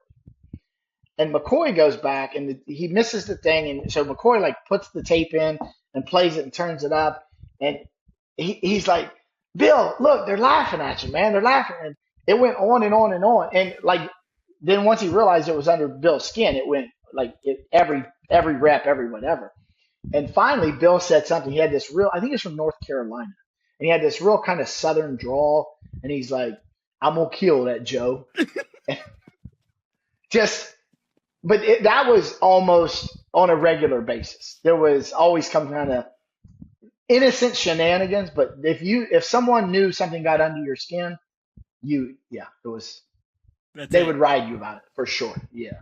Yeah. But all in good fun, you know. So at least Yeah. that's the way I perceived it. You Yeah. may have not perceived it that way at the time because you was probably pissed off about something. But Yeah. yeah, I don't think no ill intent. Yep. So Yeah. yeah, Show there's show no weakness. That's no for sure. And like I said, that's why I don't know how that podcast came to be. I don't know if me and Dave was talking. I said we should do this, or he said we should do this. But then I got like a text message, and I'm like, hell yeah, I'm in. So I flew, I flew back because I'm like, I'll pay for that. Let's do this. And it was just kind of fun because it was like, like you go right back into the moment, so to speak. It's like you start reliving it again. And for me, those were formidable years in your life, right? Because again, I started at such an early age. Like I wasn't 25 when I came in, I was literally 14. And so I actually grew and matured and actually became an adult through that gym. And so that played such a role for me. And I met Joe McCoy at the Ohio Teenage State Championships in like 1988, I think it was. And he was competing and I was competing. He lived across town in a suburb called Gahanna, 25 minutes away. And then he eventually ended up coming over. But like me and Joe, I actually have I think I still have it. I don't know if you'll be able to see it or not. I think it's on my Instagram page. It's me and Joe at that meet as like 14-year-old kids. oh man. And like that's just how long I've known him. You think back, like I've known Chuck that long, but most of those guys, Dave Tate came a little bit later. I think when he came in, it was probably 5. But I've still known Dave for 30 years. And Yeah. but when you kind of get back together, it's like those stories are so fun to kind of relive because Yeah. some of them are literally like, did that really happen? Like that was some far fetched shit. Did that Yeah. really happen? And it did. Yeah. And that's what I try and tell everyone because a lot of the stories from Westside can get embellished quite a bit. So I'm always like, but there's probably complete validity to 90% of them, and then Yeah. you have like this embellishment Yeah. of what happened. But yeah, there was some good times. But Yeah. and I don't know, I don't want to speak on what happened after me, and I definitely would never speak on the night crew because I never really trained at night. But I hope they had just as much fun as I did. That's for Yeah. sure. Yeah. It's just and then the travel. So the one thing about me living in Columbus, we always tried to compete. They had the bench meet at the Arnold Classic every year, which I assume they probably still do. Mhm. But I absolutely hated it. Like, because to me, I didn't want to be in my own house, people wanting to come over. To me, there was something about whether you drive or get on a plane, staying in a hotel, going to dinner. Like, it's that element of like preparation. Um, but when you would go travel, like I remember this, especially like kind of in the heyday, like you would walk into places and there would be 20 people from Westside walking in collectively as a group. And it's just this swarm of massive humanity, walking through the thing. And people would look at you and you're just like, well, getting on a plane was always challenging, right? Because, Yeah. plane seats are this wide and everybody else was this wide. Yeah. Yeah, it was good. It was good stuff, though. I mean, it was definitely good stuff. So I just hope the sport is kind of. I hope people still get out of that. What I got out of it. Yeah. Or somewhat close to it. Yeah. Between Now, do you compete? I Do do. you compete all the time? Yeah. Oh, So, do you? Okay, good. so I've been competing for almost 10 years now. My first meet was in 2016. But during that time, from 2016 to like 2021 or 2, I was still wrestling professionally. So I was doing both at the same time. So it took a hellacious toll on my body. So I loved powerlifting, but I was more into the pro wrestling still. I hadn't really been burnt out by like the business side and the politics of it yet. So I would say probably from 2022 until now is where I've really like locked in. My first, and this has all been raw, but my first equip meet will be in December. So I'm doing a single ply meet in Bremerton here in Washington, probably about 45 minutes from my house or so. But now I'm like, okay, because I'm 32, so I'm like, okay, there's definitely a window here, and this window is going to close, and I know it's going to close. And so for me, I wanted to spend the remainder of my time, at least for the foreseeable future, in the equipment because I just have such an appreciation for it. And you know, when I first got in a bench shirt, I remember just feeling like, yeah, it sucked, especially like the single ply closed back poly. It was like, this is terrible, but also it's like, this is so much fun. This is, how do Yeah. people not do this? Like, this is so much Right. fun, you know? So, yeah, for me, I love this sport. I've been competing for a while, but I think one of the things that, for lack of a better term, triggered me at the gym, Bill Gillespie came to my gym Hmm. up in here in Washington, and I remember I talked to him for maybe about 5 or 10 minutes. I had to get to work, and I was so upset that I had to work that day, and so I barely got to talk to him. I did interview him like a month ago or 2 months ago, but I remember just he was trying to start conversations with people, and a lot of the younger people just they had no idea who this guy was, you know. And for me, I was like, come on, like we got to do better at paying homage to the sport, at least in my opinion. You know, that's what I Yep. care about because I love powerlifting so much, but I'm only able to compete because of people like you, because of people Hmm. like Dave Tate, the people that laid the groundwork for me to even do Yeah. this. So for me, I mean, in talking to people like you is just it's crazy to me because yeah, we can look at it, it's just human to human, but I mean, I am talking to a legend of this sport. You know, I talked to Sean Hmm. Frankel, Greg Panora. It's like, and also a linear characteristic between you guys is the humble nature and attitude and willingness to give back. And Yeah. I love that about your generation and you guys, because I don't see a lot of that in the current kind of my generation or the younger generation. It's a little bit more self-absorbed, you know. Yeah. I think it's Dave Tate, and I don't know if it's a company thing that he has or a vision statement, but I always see on his thing it says live, learn, and pass on. And I think he probably does that better than anybody. But that's always been my viewpoint. I mean, I've been asked to do these kind of podcasts. I think they're super fun and I love doing them. But I've even had people ask me like, well, we'll pay you for your time. And I'm like, do you know how hypocritical I would be if I actually ask you to pay me to sit here and talk about the stuff that I love doing? Yep. And when you talk about paying homage to something, you brought up Sean Franco and like the guys from Big Iron specifically. So we had a great group of guys to train with, but Westside gets a lot of attention that some other places don't get. And like Big Iron was a competitive nemesis, for lack of a better word, right? Like, and so those other groups of people, because that was big back then, you had these pockets of people in these gyms. And also, if it wasn't for people like that were phenomenally strong and amazing athletes, you don't know if we would have excelled as much because when Chuck went to the senior nationals, he knew that Curtis Leslie and Steve Goggins and those guys were going to be there, right?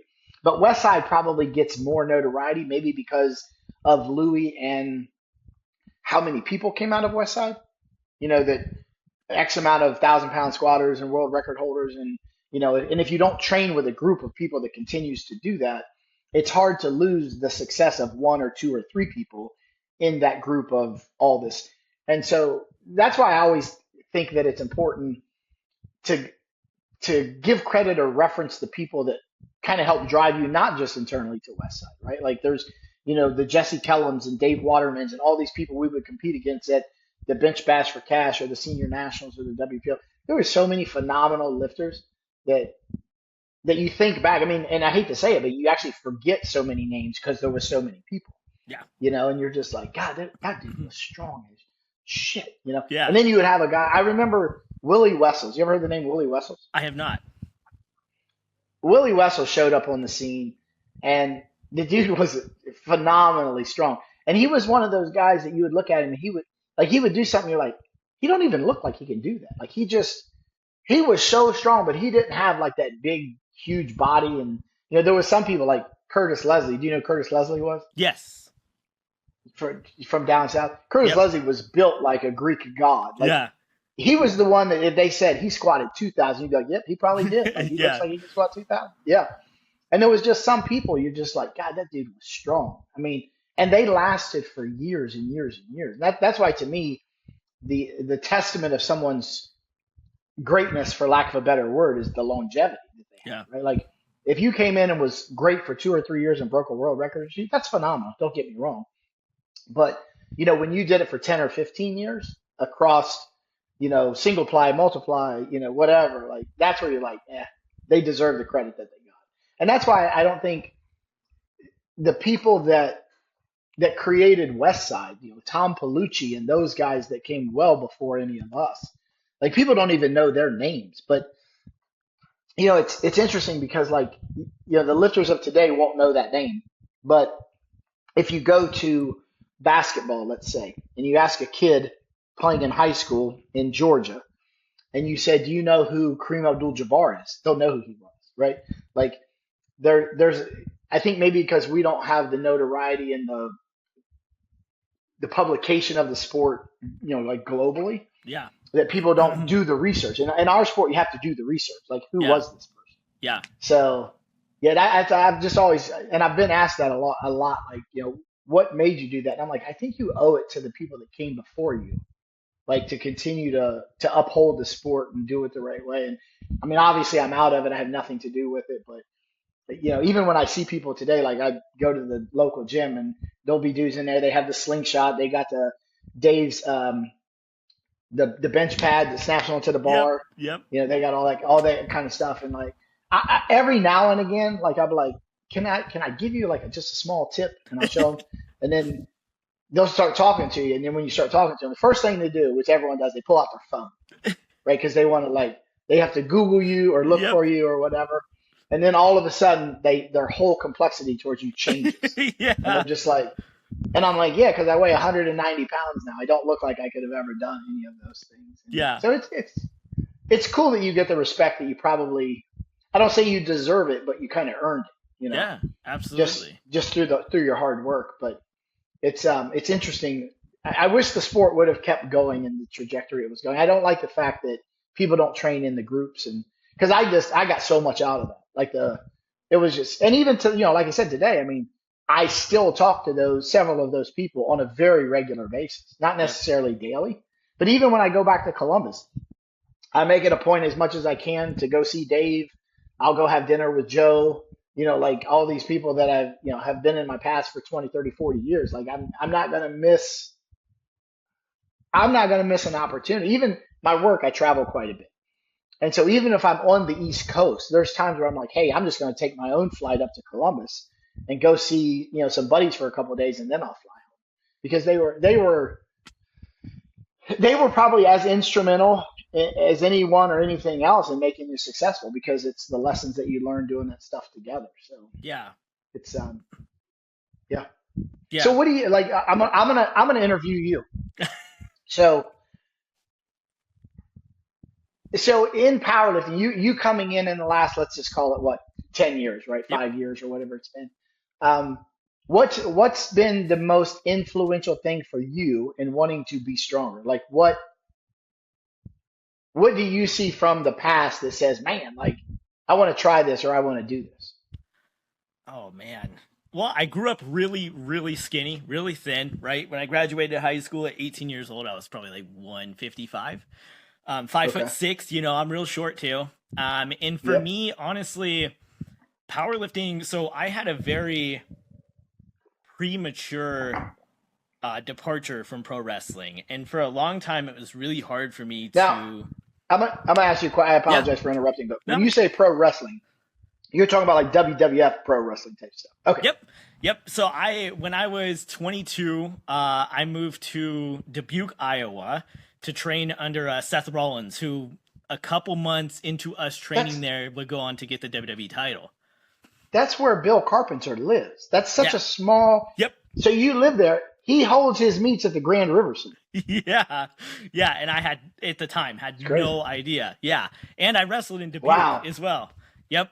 Mm-hmm. Wow. Yep. Okay. Yep. So I was there, and I trained under Rollins, and we were part of the first 10 people to graduate his wrestling school. And I remember at the time, we had like a dinner at the very end of it, and he had came up and asked me what my plans were, and I was young, I was real homesick, I was tied to a girl at the time, and I was like, I'm gonna go home. And he was like, I remember very distinctly him telling me there's no work in Seattle, brother. And I was like, I'll figure it out. Because at the time there was like no pro wrestling up here. Um, Okay. and so for me, I came up here, I kind of started to wrestle a bit, and I got burnt out on more so like the political side, the business side of pro wrestling, because without it being a conclusive, objective sport, there's a lot of gray area, right? Hmm. So powerlifting for me, once I first got into it, I was like, oh, this is cool, maybe I can be strong. And it did not come easy, because for me, the easy part for me athletically was to be in the ring, to jump really high in the air, to be able to move around. Like that was super simple for me, to be real quick, agile, be able to do flips and stuff. That was pretty much second nature. But being strong was like, I was weak. It was real hard for me. It took so long. I just benched 410 for the first time ever, probably like 4 or 5 months ago, raw. And, I can't even tell you how long it took me just to hit 225. So, for me, being strong is like kind of, I don't want to say it's the foundation of who I am, but physical strength for me is very important. And we can measure that in a Hmm. lot of different ways. Someone might look at Bruce Lee and say, oh, he can't bench press much. He's not very strong. Okay, there's a lot of different ways to measure strength. Bruce Lee is incredibly strong. So for me, I also think when that point comes, when my exit point comes, I start to come down in body weight and start to walk away from powerlifting. I will continue to try to be strong in other ways physically, especially Sure. ones that don't beat the shit out of my body as much because I get my ass kicked on the regular, and sometimes definitely should probably be smarter about things. 2022, I tore my adductor, like my whole freaking side of my leg was purple, and 4 days later I'm on the bench press, like, well, I can't walk, but I can bench, so it's Right. like, so one of those things, but I love it. I really do. I love this sport. I think there's a lot of potential. And like you said, with like the group training, we are stronger as a unit. I think that we are a lot stronger together than we are apart.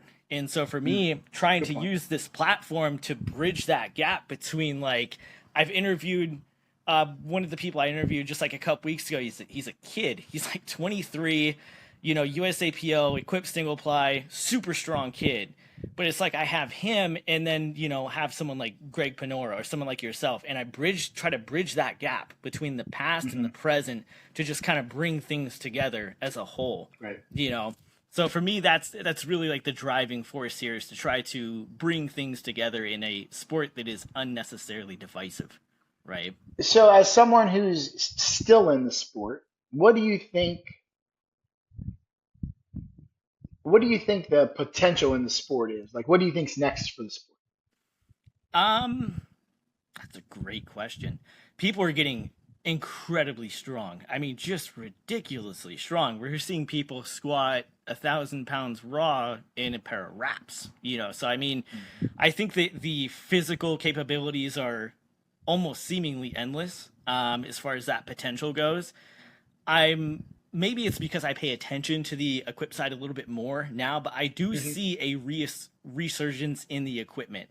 I think more people are starting to be curious about it. I mean, my buddy Sherman and I train at Spanaway Fitness, and he also trains single ply. And so when we're in our shirts on Friday, I mean, we'll have people come up to us and ask us, "Hey, what is that? What does that do?" And Yeah, they get real curious, And sure. it's another dimension of the sport, and it's one that personally I wish more people would try before they judge it, but a lot of people will just see Yeah, something and without having the knowledge be like, oh, well, that's stupid because, the shirt does all the work and blah, blah. And it's like, well, no, yeah. no. So it's funny you make the comment about being in the gym and putting on a shirt, and I remember this because when I trained at Worlds, um, so I was a 220, and I remember I trained in the evenings then because my career had changed a little bit. Well, I shouldn't say my career, my shift had changed a little bit. Still worked for the same company, so I then had to start training in the evenings, and I had a great group of people that I was training with, and so we had went in, and it was in the evening. Gyms at 5 o'clock crowd. There's a lot of people in there, and so it was on it was on a Wednesday, and I was like, I was going to do a heavy board press. Well, I was just doing a one board, so just a little 2x6 or whatever it was. And so I'm putting my shirt on or whatever, and I don't pay attention to all the people around me, the the patrons of the gym. I'm Yeah. only paying attention to my little circle of people, right? And I'm getting ready, working up. So it's 4 plates, 5 plates, 6 plates, whatever. And so my last attempt, which actually was successful, So I did 805 off of one board. And I remember getting up off of the bench and standing up, and there was not a person in the gym doing anything but watching me. Like the entire commercial gym stopped. Like off of the there wasn't a treadmill moving, there wasn't an anything. And you just have this group of people watching. And it's probably like I'm sure there's some kind of like shock and awe. It's like, the hell is this guy doing? But when you start seeing those plates go on, especially in a commercial gym, like we were so accustomed to it in, Westside, there was nothing to see 7 or 8 plates on each side of the bar. But when you put 7 or 8 plates on the side of the bar in a commercial gym, people they lose their mind. And I remember that. I'm like, oh, because you think about it. And this is what I was saying earlier about the difference between powerlifting and bodybuilding. The majority of people can't, I mean, most people have never seen 4 or 5 plates on a bar, let alone 8. And so I think if you could somehow use that kind of a platform to get more people interested, but there's so many gyms now too that don't want you to do that in the commercial gym. You're scaring people away. When I was working in California, and where did I stay? It wasn't Ontario, San Bernardino. So I was working in Redlands, and I stayed at a hotel in San Bernardino, and right down the street was a LA Fitness, and so that's where I would train. And actually, it was the only commercial gym I've personally ever been in. They had a complete separate room that had glass doors completely sealed up of where all of the strength stuff happened. And you could use chalk in there, you could drop weights, but then out on the other side is where they had all their, I'll call it fancier machines, because they did have some machines in there, but treadmills and whatever. And to me, I was like, why don't more commercial gyms do that? Because then you attract both people. Like, so all you have to do is put up a glass partition, because every time I'm in a commercial gym, there's a section of a gym not being used. And it would not be hard to create in some of these larger gyms 800 square foot of space or 1,000 square foot of space with a monolift, a deadlift platform, just the basics of powerlifting or strength sports. And it's like, golly, like I think there's an element to, I say all that, but I would never want to own a gym either. So I'm probably a little bit critical there. That's just, yeah. I don't think they make money, but somehow I feel like there's a way to promote the sport in mainstream society, but not make the sport look so cult-like. I mean, it's just, when you have all the equipment, I think ruins the sport. And I don't mean that disrespectfully, because I used equipment, because people don't understand. It's like, well, your point, like, oh, the shirt does everything. And I'm like, well, hang on for a minute. Like, maybe they do a lot more today than they did back then. But I'm like, I mean, I've been 650 without a shirt. So yeah, exactly. Yep, exactly. Yeah, Yeah, there's a video on YouTube of George Halbert putting up. It was either 624 or 642 raw, and I'm like, okay, but the shirt does all the work, right? It's like, come on, dude, come on. It's like try to discredit the strength is crazy to me. Yeah. Yeah, they always say that about. They say that about drugs too. And Louie used to always say, well, if you put a bottle of test on a bench, how much does it bench? Yep. And and so it's like, yeah, I mean, does it work? Sure, it does, right? But yeah, I personally trained with guys who took 4 times the stuff that I did and couldn't bench 500 pounds, right? So, yep. And I always say this to people that ask, because I won't be hypocritical. If someone says, did you take roids? Yes, I did. But I said it didn't matter what I took, how much I took, when I took it, whatever. I said I'll use different sports, right? I no matter what I did, I could never hit a baseball as far as Barry Bonds, right? Like it didn't improve my hand-eye coordination. So they think it makes you become like this superhuman athlete, and it's never going to turn an average human being into a freak. It just doesn't work that way, right? Yep. You have genetic gifts that are given to you that may be accentuated by the use of of those things, but at the end of the day, it's like, and that's another kind of a stereotypical thing when you talk about putting it in mainstream society, right? Like it comes with a stigma of, which is so interesting, because that strongman's been on TV for years, and the guy is like 6'7", 400 pounds. Nobody says anything about that, right? Yeah. And I think some of it is, even like Chuck. I'll use him as a great example. right? Like he gets so fired up, people will misinterpret why he's getting fired up. They'll blame that on everything but his internal desire to go accomplish what he's trying to do. Yep. Yeah. It's like, oh, he's got roid rage. Like, first of all, that doesn't exist, right? Like, if you were an asshole before, you're an asshole after. Sorry. I used to always say, like, so what do you, the guy who gets mad and, cuts you off and jumps out of his car yelling at you that's 114 pounds, what do you equate, his hostility to? Yeah. I don't. Yeah. But heaven forbid, if you're 240, now you got a problem. Yep. So, Yep. yeah, I think that's some of the things I think have always kept it from becoming, because to your point, like I said the same thing. I'm like, I get so much joy out of this. I don't know how more people don't want to do this. Like, it was so much fun. Yeah. And I always tell people, to me, powerlifting was the ultimate sport because if you did really, really well, it fueled you to get back in the gym and like continue after, right? Like, I want to keep going. I want to do more. And if you did really, really bad, it fueled you to get back in the gym because you had to redeem yourself, right? So no matter win or lose, like it drove you to get back into the gym. And like like I said, I think it shaped my mentality for the rest of my life in that 15 or whatever 18 years it was. Yeah. Because I just think you can't, and don't get me wrong, I think there's other things that can replicate that. I think a football locker room is the same type of an atmosphere, right? Like it doesn't matter what race, what religion, whatever. Those people all come together for one reason, and I think if our world operated that way, it'd be a whole lot better place to live too. So yeah, I agree, absolutely. Yeah. And with speaking of like coming together and whatnot, I was curious about between your departure from Westside and Louie's passing, were you in contact with him at all between that time? So when I moved to Arizona in 2019, right before I not a lot, no. To answer the question simply, but I went and had lunch with him and Doris before I left, and we had a great conversation. I was leaving, yada yada yada. We was at lunch. I bet you 3 or 4 hours, like just talking and whatnot. And then something happened. I can't remember what we were doing, and I sent him something in the mail because Louie's old school. Like Louie's not. I don't even remember Louie having a cell phone, even when cell phones became. Oh, I think my battery's running dead. And I never would have believed. I'm going to show you. Hang on one second. Yeah. This is something I never anticipated happening. So I sent Lou something. Here it is. And in return, I got a handwritten letter from Lou. Dude.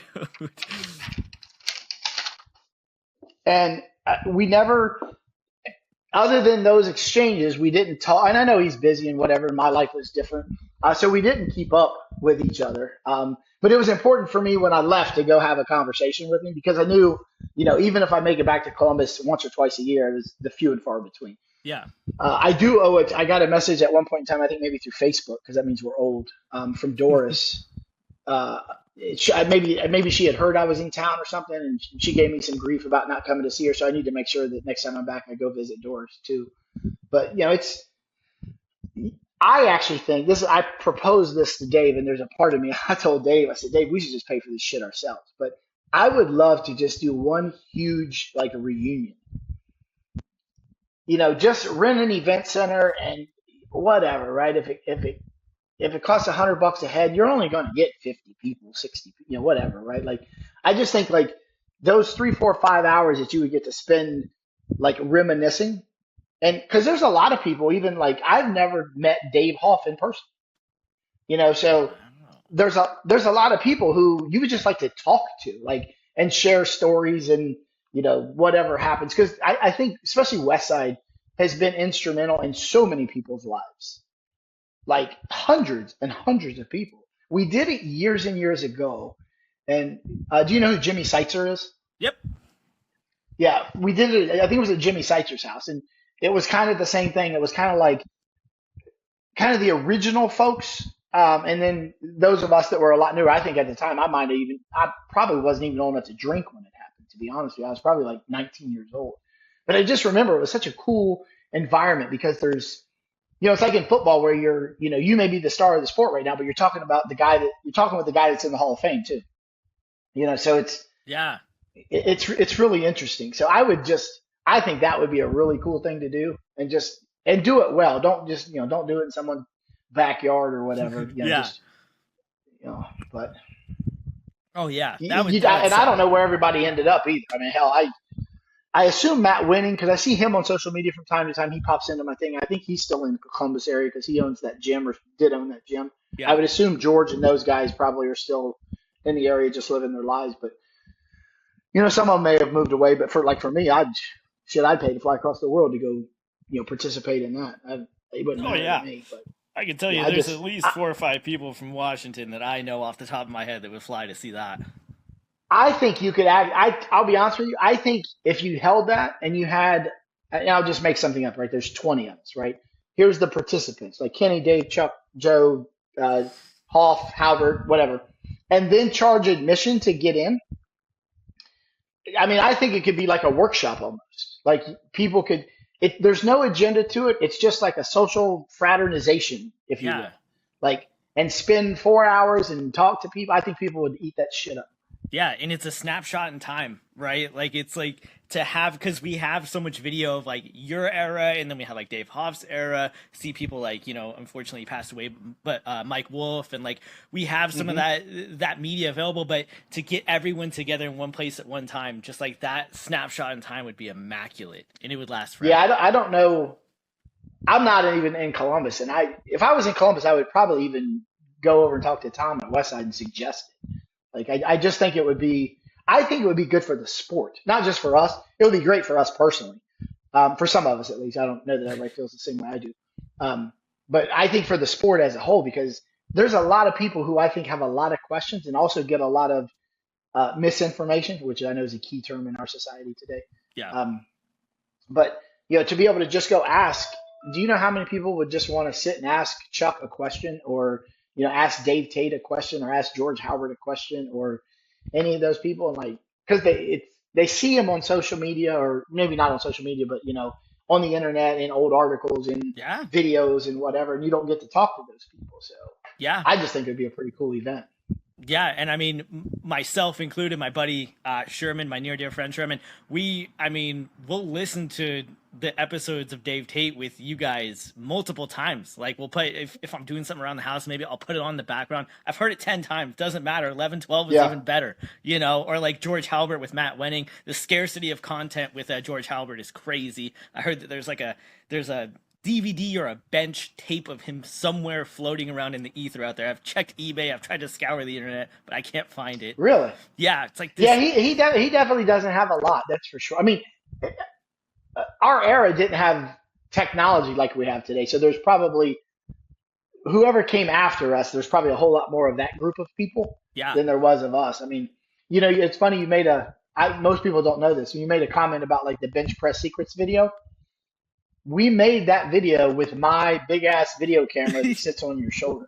Like we made that by ourselves. Like that was just a press play, do it. And I think obviously Louie probably paid to have it edited together and whatnot, but like we just had some random idea and I'm like, well, I have a video camera at home.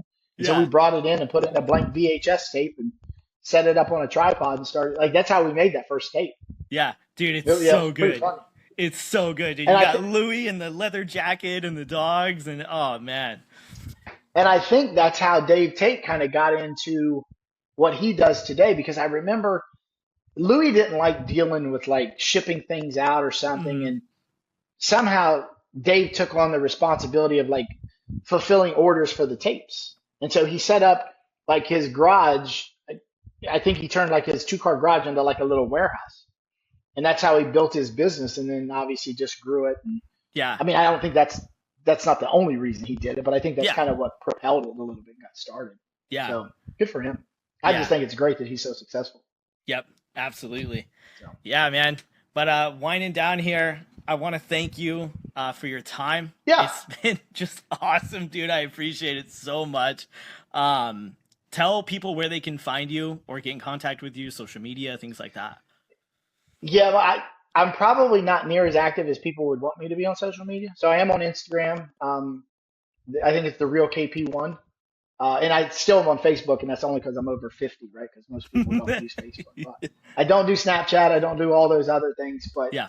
and the one thing I do that people probably find it surprising, like if people DM me, I will answer questions. Like if people have advice or will you watch this video, I typically will answer those kind of things. I might not be as responsive as I should be because I do have a career, but Yep. I'm always flattered to help people. You know, Yeah. if someone cares about my opinion, I'm going to give it to them. Yep. So I will take time out of my day. I'm not going to do online coaching or anything like that. But, you know, if you have a question about what was your favorite exercise or that kind of stuff, I do enjoy doing that because I just think, you know, I like to give back as much as I possibly can, at least in the capacity I am today. Yeah, absolutely. Awesome. Well, hey, thanks again for your time, Matt. I really appreciate it. Yeah, absolutely. It's been a pleasure. I appreciate you inviting me on. I appreciate it. Yeah, man. All right. Thanks for watching, everybody. All right. Take care.